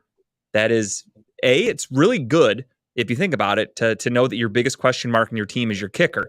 That means you're pretty well set at every other position. However, kicking is very important. Kicking can control the momentum in a game. A missed kick can really make the other team fucking feel a swing of confidence, and they could take a lead. It could be the make or break for your team, win or lose. So it's scary. It's very scary to me to think about Cade York being the anchor to this team right now, and the fact that he's not coming through in the clutch, not even in the clutch, just doing his fucking job. I mean, it's like a first quarter. You're reading with Tim. I love it. I love it. But Cade York is definitely a question mark. So for tomorrow night's game against the Eagles, he, for me, is really the only thing you guys need to watch. Second thing would be DeJuan Jones. He is they're calling him Thanos because he's so fucking big. He's arguably one of the best offensive linemen in the preseason right now, and he was a 5th round rookie. I think we took him in out of Ohio State. Ohio State, right? Yeah. Okay. Yeah, he was the guy who is like 6'8". He's big as fuck. He loves the game of basketball. So people didn't draft him. He was, no lie, he was considered to be a first-round talent, but a lot of people thought his heart is not in the game of football, so they didn't want to take a first-round pick on a guy who would retire to go try to play basketball. So he fell down the boards. Andrew Berry swooped in and took him, and he is dominating. And one funny thing I read yesterday about practice was there was a little bit of a scuffle. The Eagles, because right now the Browns are in Philadelphia doing a joint practice with the Eagles, for those of you that didn't know. And I read a thing yesterday that said the Eagles took a bit of a cheap shot on Demetric Felton. So being the great teammate that he is, DeJuan Jones went over there and literally just started tossing Eagles players. Like he just went in there and fucking cleaned house. So that was really cool to read about.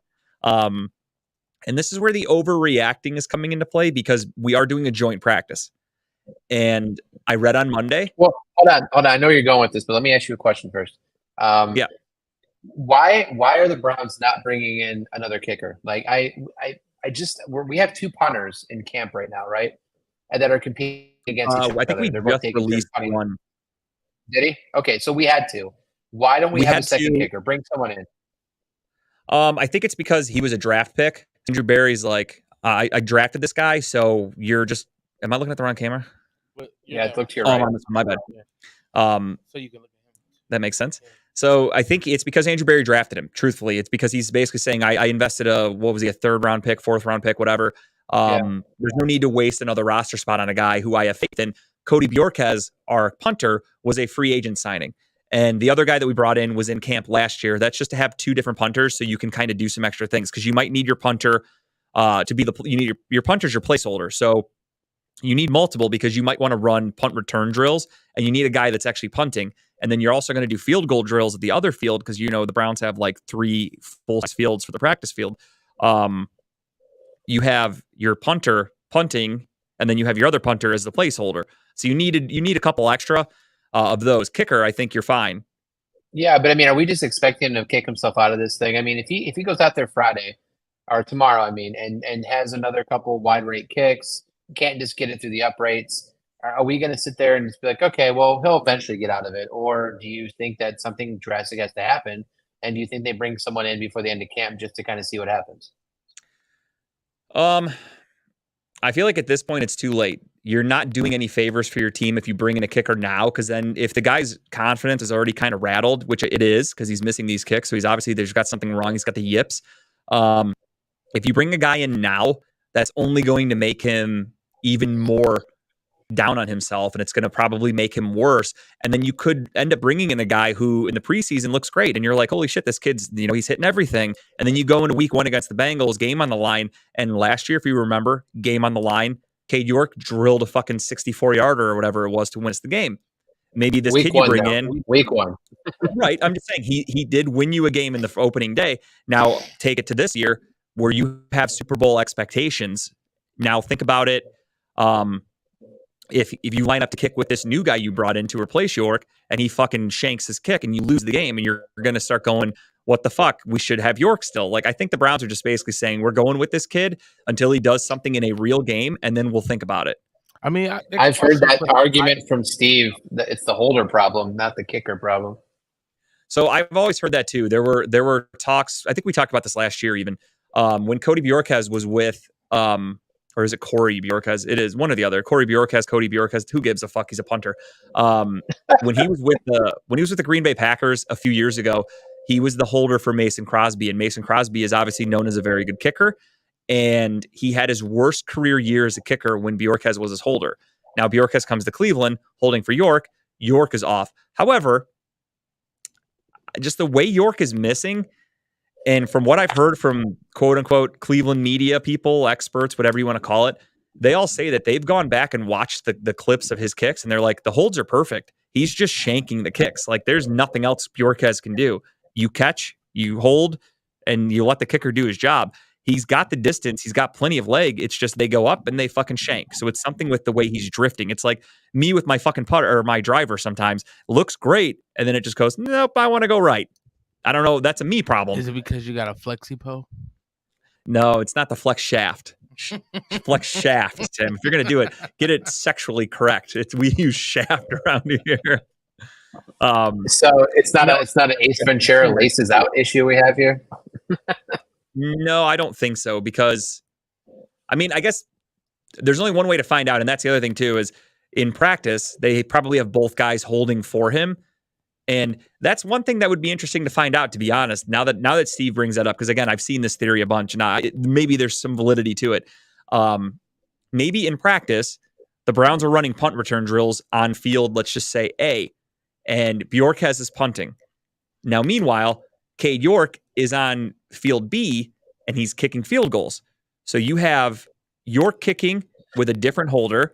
You have Bjorkes punting, if that's how they're breaking it down. Because from what I've heard from the Browns media is Cade York doesn't fucking miss in practice. So if that's actually what's happening, if he's using a different guy holding the ball and he's fucking making everything, maybe it is a Bjorkes problem, but I don't know that. We'd have to get some information from the Cleveland media, and I'd be very interested to see that. They should do what you do in every Madden football game. The backup quarterback should be the holder of every field goal kick. Yeah, I agree. Then you can run some fakes, and imagine Absolutely. DTR.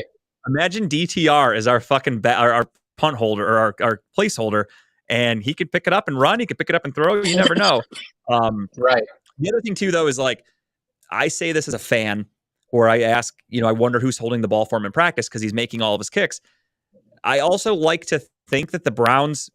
You record everything of practice. You go into your each position has their own room. So there's a room for just the running backs. There's a room for just the quarterbacks, and you break down your film with your specific coach. So I guarantee we have kicking coaches. Their special teams coach Bubba Ventrone is showing Cade York his kicks in practice. They're showing the punts, the kickoffs, everything. They're breaking it all down. So I like to think that if they're watching him hit everything with a different guy, that they're seeing this and they would understand that. Then maybe they would get rid of Bjorkes. You would replace the punter, not the kicker. But the fact that they're not doing that makes me think that that's not the case.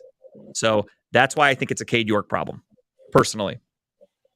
Because, I mean, we'll talk about it. I didn't write it down, but we can talk about Hard Knocks. The Jets are in week 2 of Hard Knocks. They are on HBO, and they show every week that position group. You're in the room, you're watching tape. Last night's episode, they have the quarterbacks. They're literally showing plays, asking them to guess if this is a handoff or a play action from Aaron Rodgers. And they're trying to guess, like, based on to see if he has a tell. And the one guy was like, oh, yeah, he's got 2 hands on the ball. That's going to be an actual handoff, or that's going to be a play fake, whatever. And then the guy was wrong every time. But it shows you that they literally film every fucking snap, and they go back and replay everything for you after practice. So if it's an issue with the punter or the placeholder, the Browns should have seen that by now, I feel like. Curious to see what happens. So that's, like you said, I agree. It's one big thing to be watching tomorrow. Everyone's going to be holding their breath, tomorrow when he goes to kick a field goal. Because they're going to put him in a position where they have to go kick like a 45-yard field goal. And everyone's going to be saying the same thing I said last Friday, wide right. Yeah, no, I mean, if I'm Stefanski, I literally because the score doesn't matter. Who gives a fuck? If I'm Stefanski, I don't care if it's third down. If I'm in a good spot and I'm like, fuck it, I don't want to get this first here, we're going to kick on third down. Like, I would do some crazy outlandish shit. Like, just make sure this kid gets out there and makes a kick. But that's the other thing, too, is we talk about it. It's a huge discussion topic in Cleveland because everything else has looked pretty decent. So we have no complaints about any other position. So imagine he goes out there and he fucking tomorrow goes 4 for 4, drains all of his kicks, hits like a fucking 50-plus yarder, just looks great. then we just go, okay, I feel better now. I'm more confident. No worries. That's all it takes. Just one good week. Let's So we'll see hope what he for does that one tomorrow. good week. And amen to that. So for me, that's the biggest thing for me to look at is just Cade York. He's the only guy that is legitimately going to be a starter for this team, presumably. So he's the main guy to keep focus on. Another thing to watch is, excuse me, I can't remember his name. Who was that defensive tackle out of Georgia that slipped? Jared Davis? Carter? Oh, Davis. Yeah. Mm-hmm. I forgot his first name. Is it Jared? I don't remember. I heard he is a fucking beast, which he was in college. He slid down the board because of that guy that died. There was that issue that he lied to cover up somebody from getting in trouble for killing someone in an accident or whatever the fuck. So it wasn't that big of a deal. It was like drag racing. It wasn't like a murder. But he slid and he fell right to the Eagles, and the Eagles took him, and he looks like he's dominating, and he's going to be playing a lot tomorrow because he's part of their backup team. So it'll be interesting to see him going up against Luke Whippler, the rookie center from Ohio State the Browns have. Maybe he lines up against DeJuan Jones a couple times. It'd be great to see those two go at it. So I'm very curious to see these rookies for the Eagles come in because even though they're not going to be the starters, the Eagles are loaded with talent. The Eagles were the NFC representative in the Super Bowl. The Eagles could have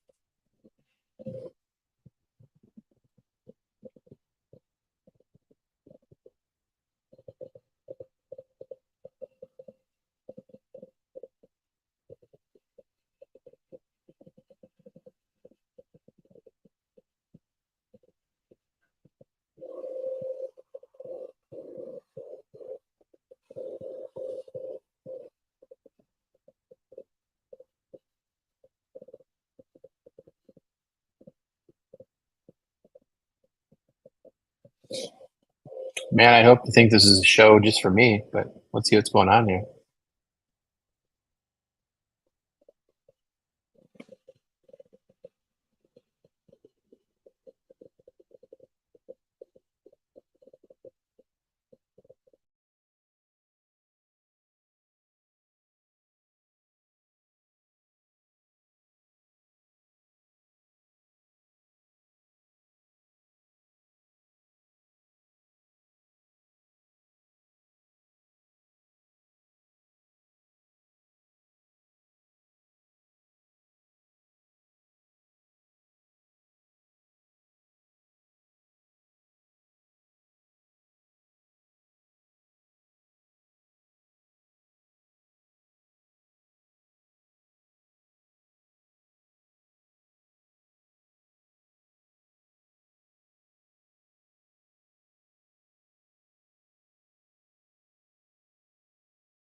We're back.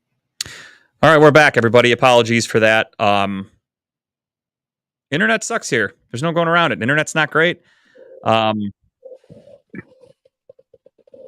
hate when that happens. Very unhappy that we just lost a good chunk of our show. I think I speak on behalf of Kyle and myself. I think Kyle will be very okay with me saying this. This has turned into a threat, Dave. Get better internet here. Do whatever you have to do to make sure this shit doesn't happen. We're trying to do an internet radio show with an internet radio company that can't get internet. We want to do our show. We want to do it well. When we can't, it makes us not want to be here anymore. If you want Talking About Balls to still be at Redline Radio, if you want any show to still be at Talking About or to be at Redline Radio, I suggest looking into getting the internet fixed because your guys' own show suffers from it. Our show suffers from it. Everybody's show that tries to come do one live here from Studio 2 gets fucked up because the internet situation hasn't been fixed. It's bullshit. Frankly, it's malarkey. Bush League. Let's get this shit taken care of. Again, the first word in the company you run is internet radio. The internet fucking works. If it was a one-shot deal that they had issues, the company did, totally understandable. This is a regular occurrence now. We constantly watch the fucking Wi-Fi bar go down. We constantly lose audio. When I upload the show, I've sent in submissions to our sponsors that I have to send the audio clip to, and it's fucking embarrassing that it's all cut and fucked up and I can't hear it. Get it fixed. I'm done. This isn't a joke right now either, Dave. This isn't me being funny and muting we and trying to make jokes. This is real. Fix this shit. I'm fucking sick of it. Your warning right now. We are back on the 30th. That's 2 weeks. Figure the fuck out. That's all I can say about that. Back to the show. We're going to talk about the AFC here, as promised. And we're going to do our AFC predictions. And that is each division, top to bottom, 4 through 1, who we think is going to make the playoffs. And we're going to go over our awards.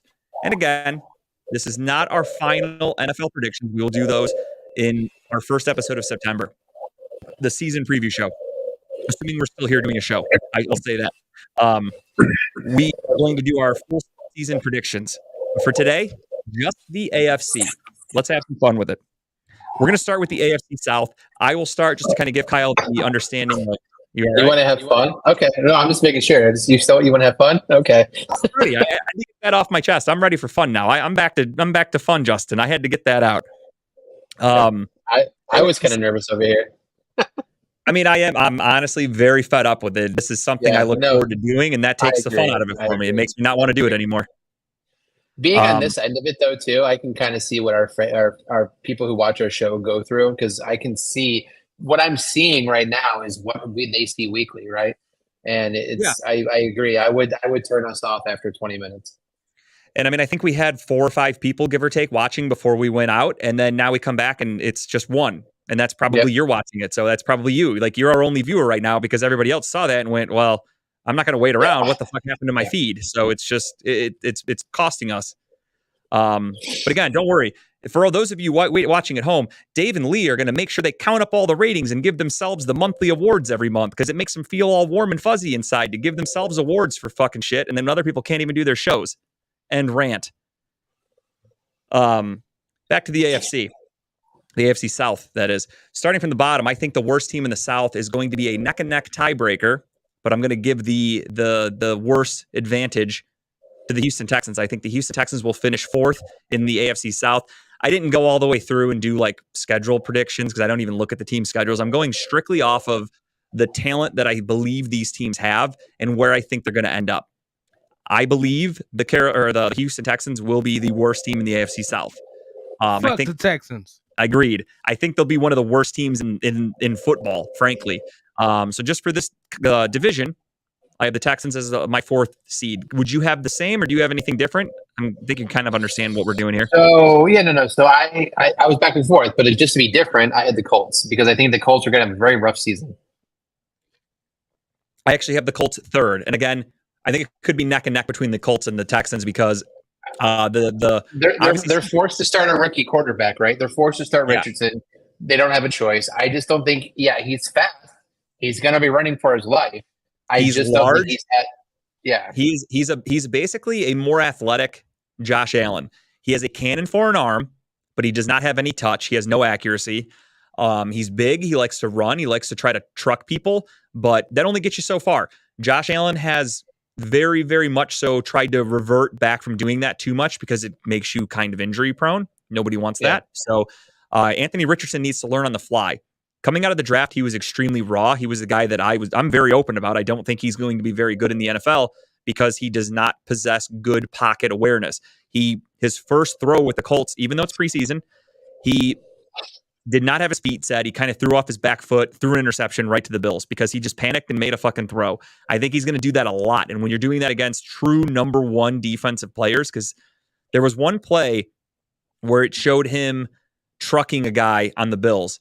And the funny thing about that is the Bills didn't even have they don't have Von Miller out there. They didn't have a lot of their main starters. So he's doing this. And I saw people going like, wow, Anthony Richardson's going to be a freak in this league. But it's like, take into consideration, he's not doing that against actual NFL starters. And that makes a huge fucking difference where defensive coordinators are going to play their real defenses and confuse the fuck out of a guy who's raw and doesn't know how to read defenses. I'm going strictly off the talent around the guy. There are decently talented players on the Indianapolis Colts. They still have Shaq Leonard. They have Jonathan Taylor. They have some decent offensive linemen. Quentin Nelson is a very good offensive guard. They've got some good pieces there, way more than the Texans. The Texans are going young. They are bare. They have C.J. Stroud, and that's about it on offense. Dameon Pierce is an okay running back. Their wide receivers aren't that great, in my opinion. C.J. Stroud is going to struggle this year because of the lack of talent. Defensively, they did draft Will Anderson, who I think is a stud. He should be a really good player. But other than that, on their defense, even, they don't have a lot. Colts, a couple good players here and there. So that's why I'm giving the slight edge to the Colts to finish third in the South. I'm sorry. Second place, I have Jacksonville taking a little bit of a slide. And that is because I follow a guy who is very analytically driven, and he showed the rise of Trevor Lawrence from year 1 to year 2. And he showed statistically that quarterbacks that have made such a big rise like Lawrence did tend to fall back in year 3, and it hurts the team. So I have them too. I have number 1, Tennessee, of course, by default. They're the last team I could pick. And I think that's because Mike Vrabel is a really good coach. They've now had a full offseason to kind of try to build some more pieces. They're going to have a healthy Tannehill, a healthy Derrick Henry. And just a few years ago, they were the 1 seed. A lot of people forget that. Literally 2 years ago, the Tennessee Titans were the number 1 seed in the AFC. Do I think they could be that good again? No. They lost a lot of talent. But do I think they could be at least the best in the AFC South? Yes. So I'm going 1 through 4, Tennessee, Jacksonville, Indianapolis, Houston. That's my AFC South predictions. We are different. I have Jacksonville as number 1. I'm Doug Peterson, baby. I feel like he's going to continue to be getting better. I like the team, young team. Plus, they got Ridley back this year. I mean, that's going to be a nice offensive weapon for him to throw to. Sure. I think. I'm not saying that the Titans are going to be horrible. I just think that they're going to not be as good, maybe by 1 or 2 games, than Jacksonville. But I think that's going to be the top 2 fighting it out. But yeah, so my division is Jacksonville, Tennessee, Houston, and the Colts. That's my South division picks. I like it. Nothing wrong with that at all, honestly. I mean, for me, it was a toss-up between Jacksonville and Tennessee. I'm strictly going off of what that guy, that analytic nerd, had for Trevor Lawrence, and that made me just go, okay, let me ride with that. So we'll see how that goes. Next up, we're going to the AFC West. And I feel like I could go ahead and pencil in Kansas City at number 1 for both of us. We won't go bottom to top here. We'll start at the top because I think that one's pretty easy. I don't think anyone's dethroning Kansas City from the West. I agree. All right, so I'll write Kansas City for both of us. And now we will go down to the bottom between the remaining 3, and we'll work our way up. Kyle, you can go ahead and start on this one. Who do you think will be 4th place in the AFC West? Let me preface by saying that this could be a really good division. I mean, AFC stacked, right? But this division has a lot of what ifs, right? So we don't know what Jimmy G is going to be like for Vegas. I don't know what's going to happen in Denver with Russell and now the new coach, Sean Payton. But I've got Vegas finishing last in this division. It's going to be interesting. I still think they're going to be a decent team. I just don't think they're going to be as good as the 3 above them. But yeah, I got Vegas number 4 in the West Division. I do too. I also go by that. I think it's going to be the end of Josh McDaniels in Las Vegas this year. He took Derek Carr, who was known as being a pretty decent quarterback, took the Raiders to the playoffs the year before, came in and ruined him, benched him. The defense was the problem. The defense blew all their fucking games. What did they do? They blamed Derek Carr, got rid of him, and who did they replace him with? Oh, of course, just, the greatest free agent quarterback. Psych. Jimmy Garoppolo. That guy is not very good. San Francisco couldn't wait to get him the fuck out of the roster. So the fact that was their big move to replace Derek Carr, they actually downgraded a quarterback. He wasn't Purdy enough. No, you're damn right he wasn't. And he's actually a good-looking dude. I'm not going to lie. Jimmy Garoppolo is a good-looking motherfucker, let's be honest. Yeah, he's probably the purtiest quarterback in the NFL, if we're being honest. But San Francisco wanted him to fuck out of there. And he's now in Vegas, but the problem is he is good looking as fuck. So he's probably going to be banging these hot Vegas models all day and all night, not worried about football, because would you be worried about football if you lived in Las Vegas? Probably not. And I think that's going to reflect on the field. Their defense didn't get much better. And again, that was their main problem last year, was the defense. So I am going with Las Vegas in 4th place as well. Moving up to 3rd place, I will start off. Sean Payton does not turn Denver around and Russell Wilson around the way everybody thought he was going to be. Their lack of talent will come to fruition. Don't forget, they traded away a lot of pieces last year. They traded away Bradley Chubb, who was one of the better defensive ends. Russell Wilson looked like pure ass. Was Nathaniel Hackett the worst coach in football history? Probably. Will Sean Payton instantly just turn this team around and make them into a powerhouse? I don't think so in one offseason. I have Denver coming in at 3rd place. Yep, I agree. It was Denver's here for me as well. I think it's going to be a better season for them than over last year. I think Peyton just brings that organization and kind of like structure that they need, that they were lacking severely last year. But again, it's not going to be better than the 2 in front of you. You're not going to carry that division, but you're going to have a better season. I just don't think it's going to be enough. Agreed. Yeah, so I have Denver coming in at 3rd, which obviously by default will put the Los Angeles Chargers at 2nd place in the West. And I think that's very fair. Kansas City, Los Angeles, Denver, Las Vegas, 1 through 4.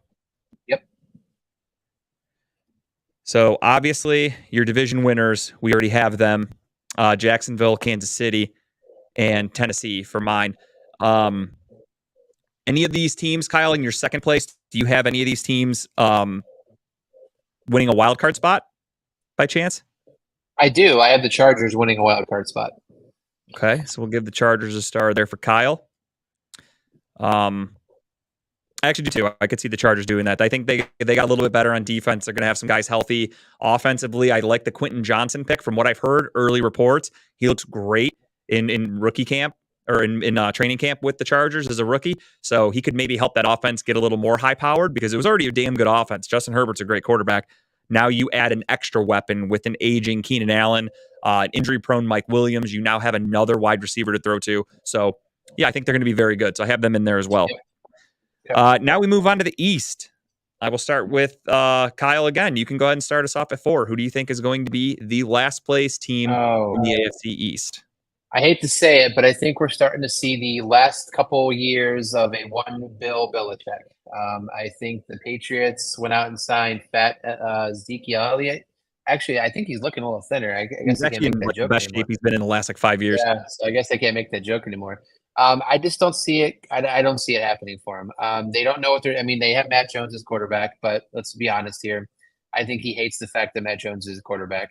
Belichick is a great coach. I just think it's past him. I think it's time for him to start looking for that retirement button. But I think in this division, because again, we have another division that could potentially be really good. I think that they're going to finish at the bottom of this one. Yeah, I'm with you. I have New England as 4th place, just because you can really only go as far as your quarterback can take you in such a, like, the AFC is a juggernaut. It is really fucking good. And if you don't have a really good quarterback that plays really well, you're not getting anywhere, or a defense that's going to play really well. New England has a very average defense. It's not great. And their quarterback, as Kyle said, is Mac Jones, who is an average to below average quarterback in itself. So in this slaughterhouse known as the AFC, don't think Mac Jones and Bill Belichick are going to do much. And yeah, the Mac Jones draft pick is really biting Bill Belichick in the ass. Like they need to move on from him. The sooner the better, or else it's You don't want your last year as a coach to be like a fucking 3-win year where the team has to fire you in the middle of the season. You want to go out on top, or at least as close to as you can. They did make the playoffs Mac Jones' rookie year, and then last year they sucked. So it's kind of like, figure out your quarterback situation or you're fucked. Pat, what's up, dude? What's up, Pat? Dice football king himself, Pat. My man. Beard Eye King himself, too. Beard Eye King, too. Dude, Beard Eye, actually, we were all really good at Beard Eye. That was a fun fucking game. Pat was a very good competition for me and Kyle all weekend. He was our rival. It was fun. He was. We talked about that weekend already to start the show, but it was a fucking blast. So I'm with Kyle, though. I have New England as the 4th place team in the East. Moving up to 3rd, I will start. I am going with the New York Football Jets. Their defense could be great. Beard Eye is fucking awesome, dude. I love that game. Their defense could be great. However, just watching Hard Knocks and knowing what I know about the New York Jets, their offensive line blows ass. Aaron Rodgers is 40 years old. That dude's going to be running for his life every game. I don't know if you watched Hard Knocks last night. But I'm holding off watching it for maybe another episode or two, and then I'll binge it in a couple of rows. Okay. So the first episode of the season was embarrassing. It was horrible. It was Aaron Rodgers getting his ass sucked by everybody in the organization. And by everybody, I mean up to the head coach, who just couldn't stop gushing over him about everything he does is just so amazing, and they love him so much. And I feel like the players respect him more than the coaches, more than the owner, more than anybody in the fucking building, which I guess it's nice. It's one thing to respect a guy. It's another to the way they gush over him. You will literally be disgusted when you watch that first episode. And then you go to episode 2 where they're doing a joint practice with the Carolina Panthers. Carolina's not a very good football team. Carolina finished in the bottom 5 in the NFL. They are not known for anything good. And their defensive line got to Rodgers on like every fucking play to the point where it showed Rodgers bitching like, where's the fucking protection, guys? Like, what are we doing? Like, he's just getting hit. He's like, why is this guy coming through? How is this guy getting through? And that's against the Panthers. Imagine when they're going. Shouldn't have asked for all those receivers to go to the Jets. You should ask for some protection. 100%. You didn't need Alan Lazard. You needed David Bakhtiari is what you needed in New York. You needed some offensive line help, and he did not get that.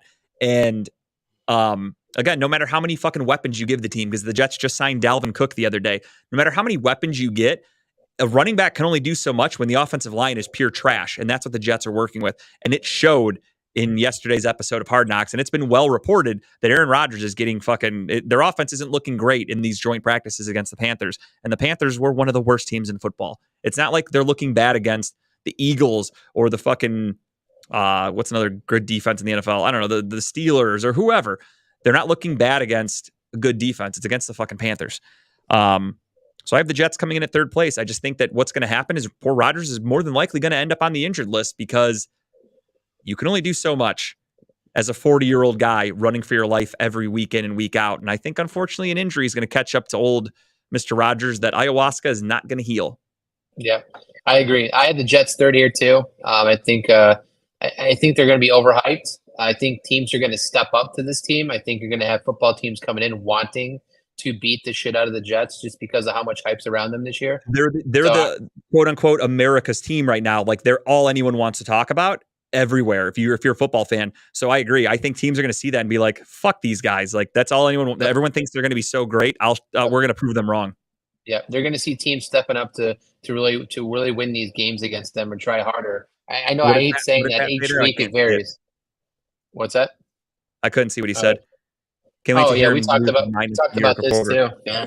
And that's the other thing too, is I really think, and you'll get this when you watch Hard Knocks, I feel like they're babying him way too fucking much because they know how upset he was in Green Bay. So they're just really kissing his ass in New York. And it's honestly embarrassing. Like I half jokingly told my buddies, because they're Jets fans, I was like, I don't think I can watch any more Hard Knocks this year. Like it's just an Aaron Rodgers ass kiss fest. Like it's not that great.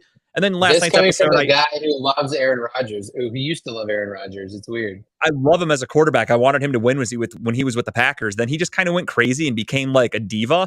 And then of course goes to New York, who I fucking hate. I hate the Jets. And I'm kind of seeing who he is and just like, I don't know. I'm not liking it anymore. Not loving it. I no longer am picking Aaron Rodgers to be my MVP. Spoiler alert. Those years are done. Those years are done. But yeah, no, give me the Jets at number 3 here. You want me to give my number 2? Yeah, please. Give me the Buffalo Bills. I was back and forth on this one, but I think Buffalo, It's going to be a challenging year for Buffalo, I think. I think they're going to have a good year. I think there's going to be some games where they're just not going to pull it off. I like Josh Allen. I think he might have another decent year, but I feel something's going to happen that's going to hold them back a little bit. It could be the diva Diggs having another one of those years where he just bitches and complains about shit again. I don't know, but I don't think they're going to win the division this year. I am opposite. I have Miami number 2. I have Buffalo coming in at first place. Miami lost Jalen Ramsey for more than likely going to be most of the season, and that's a huge loss to that defense. I just feel like Miami's going to be really good. Coming out of last year, Mike McDaniel is a really good head coach. He now has another year under his belt to be even better. I just don't think they're going to do enough to beat Buffalo. I think Buffalo is going to be a really good fucking team this year. I'm actually really nervous about them as a Browns fan. So I like Buffalo to finish first in the East and win that division. However, I do have Miami as a wild card team, so I am giving them a playoff spot as well. Yes, I have both Buffalo and Miami making it to the playoffs as well. So out of the 7 available playoff spots, Kyle has 1, 2, 3, 4, 5. So we have 2 spots left. I have the same. So we both have, that means 2 teams are coming out of the North here. Which 2 are they going to be? Let's start off in the basement of the AFC North. I speak for everybody, I think. And again, this is not being a hater. This is being legit. I have Pittsburgh coming in at last place in the AFC North. Oh, I don't know. Fuck the Steelers. You as well, Kyle, have them at 4? Yeah, fuck the Steelers. All right. Next up, we have third place. Kyle, who do you have as your third place team? And then, of course, that's going to mean the last available 2 are making the playoffs for you. So I don't know where the hype's coming from. Everywhere I see every person I've seen has this team winning the division or coming close second. The Baltimore Ravens, I don't see it. I have them third. I just don't see them having a very strong season. Maybe they start off good. Maybe they go 4-1 to start the season off. But injuries are going to hold them back. Someone's going to get hurt, and especially looking at that receiver on that team. And I think Jackson might get hurt too. But I think they're going to finish third in the division. They're not going to be second or first. Yeah, no, I agree. You have Odell Beckham Jr., who hasn't been able to stay healthy in years, who's now their number 1 wide receiver. You have J.K. Dobbins, who cannot stay healthy as a running back. You have Lamar Jackson, who also has trouble staying healthy. You on defense, you have Rock Ya-Sin was one of their big free agent signings at corner. He's hurt. You just lost Marlon Humphreys today. He had an injury, or yesterday, whenever it was. He's more than likely going to miss most of the year, or at least a chunk of it. He had surgery for his injury. So they are banged up as fuck, and Lamar Jackson's just not a good quarterback. I will die on that hill that dude is overrated as fuck. He's overpaid as fuck, and I have them coming in at third place as well. So that, of course, means the Bengals and the Browns are both predicted to be playoff teams per Kyle and myself. Yep. And now it's just a matter of how the cookie crumbles and where the pieces fall as they may. Kyle, go ahead. Who do you have? We're gonna go to the top. Who do you have winning the division? Because that'll obviously tell us who you have in second place. I got the Bengals winning the division. I want to pick the Browns so bad I do, but the Bengals, barring any Joe Burrow long, lengthy injury, I have them winning the division. So I have the Browns winning the division, but Homer with an asterisk next to it. It's only because I don't know for sure when Joe Burrow is going to come back from this injury that he has. This could be a lingering thing. These types of muscle. Some people think he's out for the year. Some people think he's ready for week 1. It's weird. Yeah, some people, if you listen to Steel City Running Lates to show you how much prep they do on their show, one of the hosts or members, if you will, said Joe Burrow's going to miss half the season. I haven't seen that report anywhere. Nor did anybody else on Steel City Renegades, because they looked over and said, "Where the fuck did you hear that from?" Hot takes. But I do think this could be an injury that could cost Burrow like the first month of the season. And I think that's where the Browns could kind of pull away and get a little leverage, because we play the Bengals week 1. So if you come out week 1 and we're playing against their backup, whoever the fuck that is, I think it might be Brandon Allen. Is that their backup quarterback? I really don't remember. Some white guy. If we're playing against their backups, we have obviously a much better chance of winning that game. So give me that win. That's A, division win, B, a head-to-head win over the Steelers, and C, you're starting off 1-0 while the Bengals, and you're starting off 1-0 against the Bengals, who are then 0-1.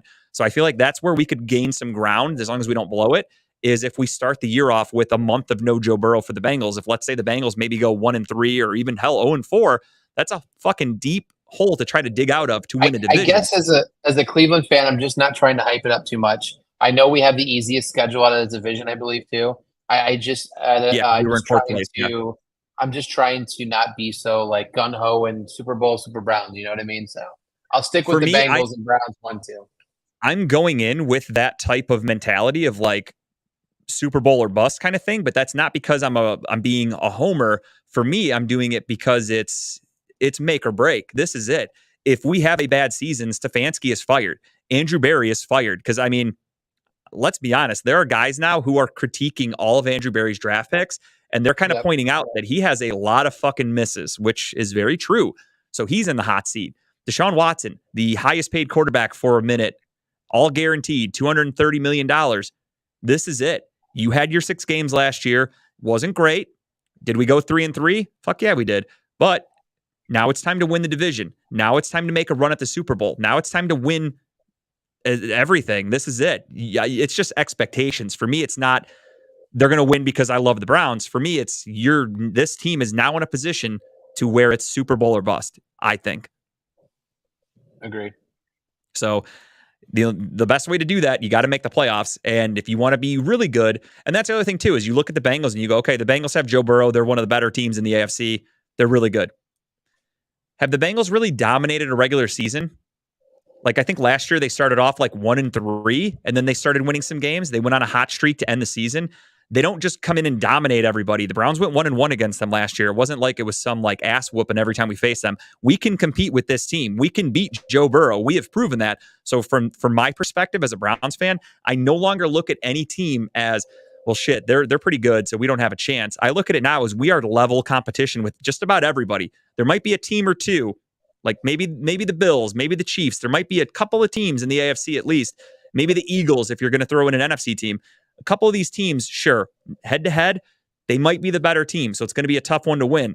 But if you look at these teams in our division, truthfully, Cleveland, Cincinnati, Baltimore, Pittsburgh, the Browns shouldn't be afraid of any of those teams. Those are all beatable competition.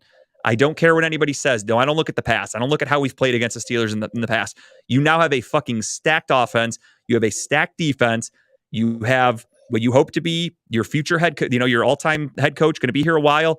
Your front office is all intact. Win. It's time to win. That's my mentality for this season. Let's hope it plays true. I hope. We shall see. And my thing that I wanted to talk about really quick when we lost connection, I've got a minute or two here. I wanted to go back to the training camp overreactions. We're going to have to skip, unfortunately, my mystery segment, which was just going to be something fun. We were going to do preseason pick'ems. We were going to pick the winners of the preseason games just for fun. I thought that would have been kind of funny to do, but it is what it is. We're out of time. It happens. I don't really like preseason anyway. I don't either. That's why I thought it would have been funny if I just surprised you guys. You had to look and be like, I don't know who the fuck's going to win this one. It would have all been toss-ups, but it would have just been fun. Just something to kill some time if we had it. But thanks to Spectrum or AT&T or whoever the fuck. Actually, it's Verizon right now. Huh? That was Verizon. That was Verizon. I'll blame Verizon then. Damn it, guy with the glasses who used to do the Verizon commercials. Can you hear me now? No, that's what it was. I couldn't remember there's too many commercials now. I can't keep up. But my thing with everyone overreacting with training camp right now is flashback to a year ago. We had Jacoby Brissett, our starting quarterback. We knew that going into the season. Everyone and their fucking brother that I talked to said the Browns are going to suck. Jacoby Brissett's going to be terrible. We have this bad backup quarterback as our starter. What did Jacoby Brissett go out there and do? Played his ass off. His fucking best. Yep. He played the best he's ever played in his career because he had a full off season with Kevin Stefanski. The dude's in the league for years, and he was an okay, average backup quarterback that could not hold down a starting job. Came here to Cleveland, was put into the starter position because of Deshaun Watson's suspension, and Kevin Stefanski got the best out of him. 2022, COVID year, Kevin Stefanski's first year in Cleveland. What did he do with Baker Mayfield? He got the fucking best out of him to where fans got pissed when you told them that Baker's not a franchise quarterback. The next year, Baker played pretty decent until he got hurt. Fans like to say that Baker was really good till he got hurt. He got a raw deal, whatever you want to call it. But you know why he was playing so well? Because if you take a look around, he's not running away with that Tampa Bay job. He got cut from the fucking Panthers. He did not get kept in LA. These other teams see what I saw at least, and they don't want him. Who got the best out of him? I really hope that he loses that starting job to Kyle Trask. I really do.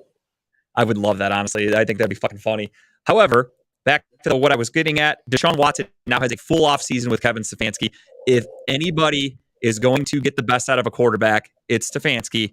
Let's fucking go. Let's go. I know. Let's hope. Steve's on my this. We're ready to fucking roll. Really quickly, sticking with the AFC theme, we are going to quickly go over our who we think will be the AFC MVP. These aren't real awards. The AFC Offensive Player of the Year, Defensive Player of the Year, Rookie of the Year, Defense, Offense, and Coach.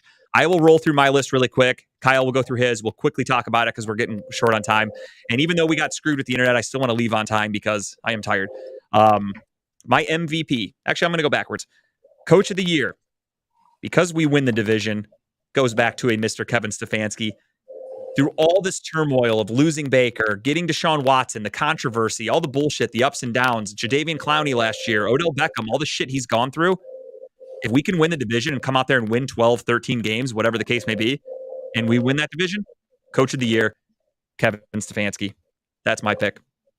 Next up, Defensive Rookie of the Year.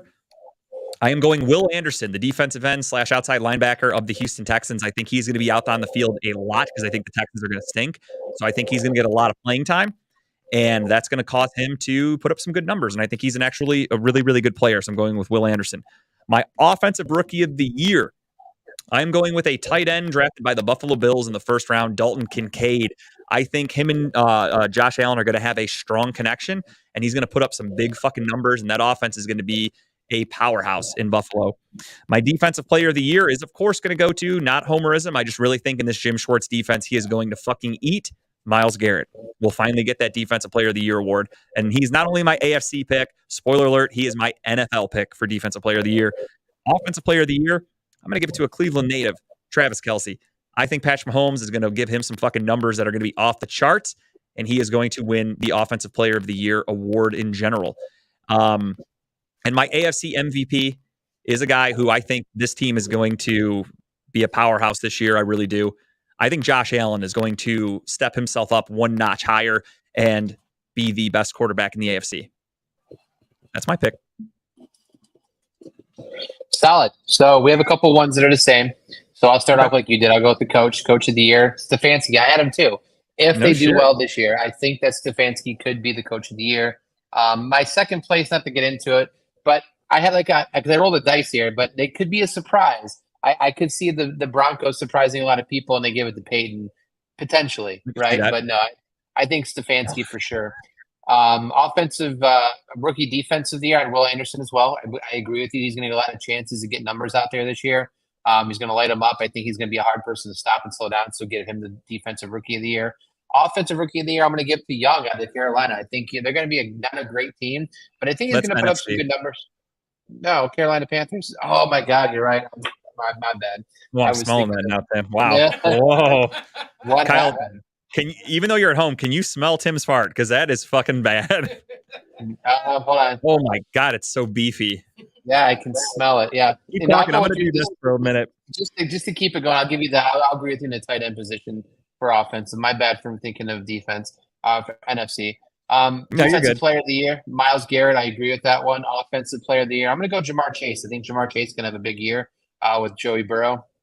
And then my MVP, until you tell me otherwise, give it to Patrick Mahomes. I think that kid's a beast. Best quarterback in the NFL right now. I think he's gonna win it next year. I wanted to go Mahomes. Obviously, that's the smart choice. I just figured I'd throw a curveball in. Let me go Josh Allen just for shits and giggles. Sure. But Patrick Mahomes is a fucking stud. I mean, I'm not taking anything away from him. All right, so those are our picks. We'll break those down a little bit more. Maybe next week or 2 weeks we'll have some time. Herbert's a really good pick for like a breakout player. He could definitely be a guy who takes that next step. Justin, can you smell what he ate for dinner or no, or anything like that, or what? I haven't even had dinner. He ate garbage. If that's what it smells like. It's bad. Tim, we can move to the middle camera here. Is the AC working today? Is it all like a heat box in there right now? Unfortunately, the AC is working, but the problem is that it's blowing that shit all over the room. So that's why I'm smelling it. But with that being said, we are nearing the end of the show. So of course, we always end with just the tip. Really quickly, for those of you still watching, again, please watch on YouTube. We really appreciate that. You can find us Talking About Ballz is our page. I've shared the link a few times. You can find it. We want to get some YouTube views to hopefully one day make a little money off this, a little more. Like we have sponsors and whatnot, but I want some YouTube money. Who doesn't? We're getting YouTube money. I want that internet money. Let me get that shit. And then also, if you are still watching, we are off next week. And then starting August 30th, we are back to weekly shows. So this is our last break. This is true. We're back to weekly shows either with Redline or from my basement because I have internet down there. So we'll see what happens. I want that fucking influencer money, Pat. You ain't kidding. So if you guys enjoy this, please watch us again in 2 weeks. We'll be back on the 30th. And again, we'll be weekly from then on out for the rest of the football season. But without further ado, it is time for Just the Tip. And as always, my man Timbuktu starts that off. So Tim, what do you got for us this week, my friend? I do have a show that I'll be talking about on Sunday. It's not a comedy show, but of course I'll be doing comedy. Of course. And that is because it is another battleground. There it is. So on the 20th, which is Sunday. That's a much better background, by the way. I like flyer. I like that. That looks good. It's pretty awesome. Look at that background moving. Wow. Yeah, it's pretty sweet. But I am the host of this show. It's a performance-based competition. Usually it's a lot of artists there that was supposed to keep going and not cut off. Technical difficulties. We're known for them. What's the date for that again, Tim? August 20th, which is Sunday. This Sunday coming up. Hell yeah! $15 at the. $15 for tickets. It's $20 at the door. DJ Verb, my homie. I actually grew up with him in the church. He's amazing. Put on by Misha Shredder, and people are still trying to dethrone MV Jazzo. Yeah, she's won the last like 3, right? The last 3. Damn, she's killing it. I mean, I know the first time I seen her, she did some shit that I had never even seen before. Like she had a whole movie. You said she was like all choreographed and had like everything down to like it was fucking nuts. Perfect. It was nuts. Hey, if you want to win, step it up. That's the only way to do it. And then this next one that we were at, she brought out a stripper pole. Like so it was just amazing. Like seeing all the dancers, like not just because they were strippers, but the shit that they were doing on there. It was like a whole thing. They had like a fire trucks theme, like firefighters theme. No shit. And throwing money. Like it was just amazing. Like, I'm into that. It was amazing. It was definitely amazing. Had a water gun, squirting everybody. Like it was nuts. And I will say the person that she went against actually won. Her song was great. And she actually almost won. So it was dope to see. I won't even say she almost won, but she actually got a vote. Whereas, the last couple years, MV Jazzo was winning a clean sweep, flat out. Okay, so we got a little bit of competition getting there. That's a step up. That's the way to do it, though. But again, if you want to win, bring your fucking A game. And to put context on how good Jazzo is, there is a big show this weekend, a big show on the 19th, and she's headlining. No shit. And then she's gonna come back and do the battleground on Sunday. Has she been on your show yet? She has not been on my show yet. She's been on Pizzle's show. Okay. I will hopefully get her on my show. But I maybe even after the battleground, if she has time. It would be sick. No, that'd be really cool. I was just thinking about that. Like, I think that'd be really good with your show. I think that'd be an awesome interview for you. Yeah, and she's like, her personality is how she is on stage. Like, no shit. She's amazing for real. Hell yeah! So check that out this Sunday night. Where at again? That's gonna be at True Seafood. That's 185th. In Euclid, 185th, near Lakeshore. It's gonna be a good spot though. Definitely. Check that shit out. Support my man Tim. Please do. Please. Kyle.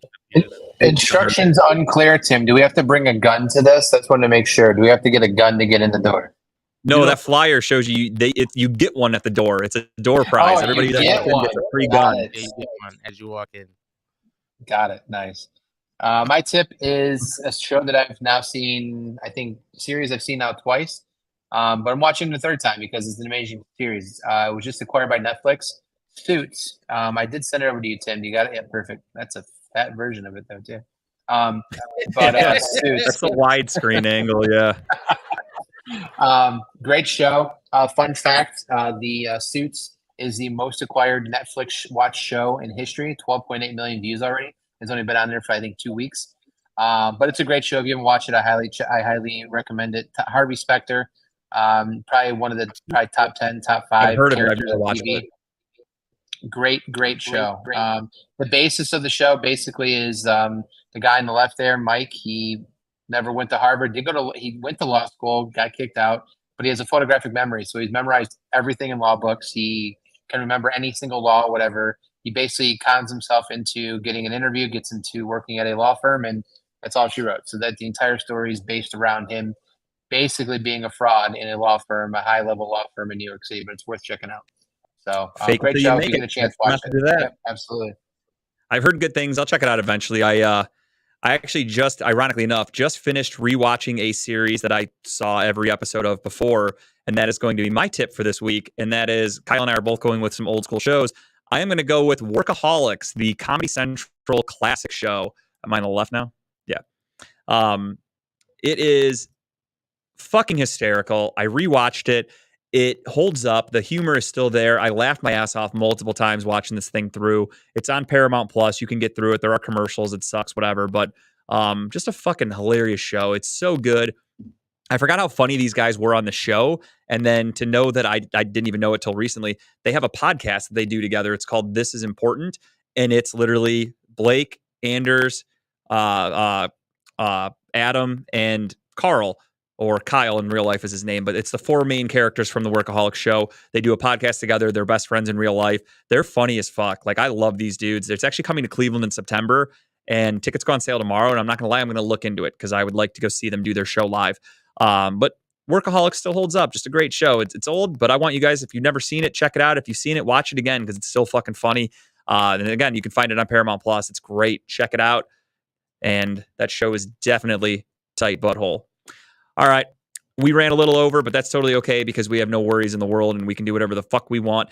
But we are done, and we are back in 2 weeks, August 30th. We are coming back, and then the day before my birthday. And then we're going to have the Timbuktu birthday special, which means Tim will be doing the show in his birthday suit. That is not my rule. That is station rules. If you're here on the week of your birthday, you have to be nude. Dave just put that into everyone's contract yesterday, in fact, specifically for Tim's birthday. So he will be here in the buff. But you guys only see him from the shoulder up, so it's really more entertainment for us. Either way, we'll be back on the 30th. We'll be back to doing weekly shows, get you ready for the season. On the whatever the date is, the 7th or whatever the fuck that Wednesday is going to be before the season starts. We're going to have our start of the season picks. We're going to do all that fun shit, break down our final award predictions. Going to be awesome. You don't want to miss it. So check us out in 2 weeks. August 30th, we're going to do the NFC preview show and much, much more. And we'll talk to you then. On behalf of Talking About Balls, you're fucking out. Bye, everybody. Thanks for watching.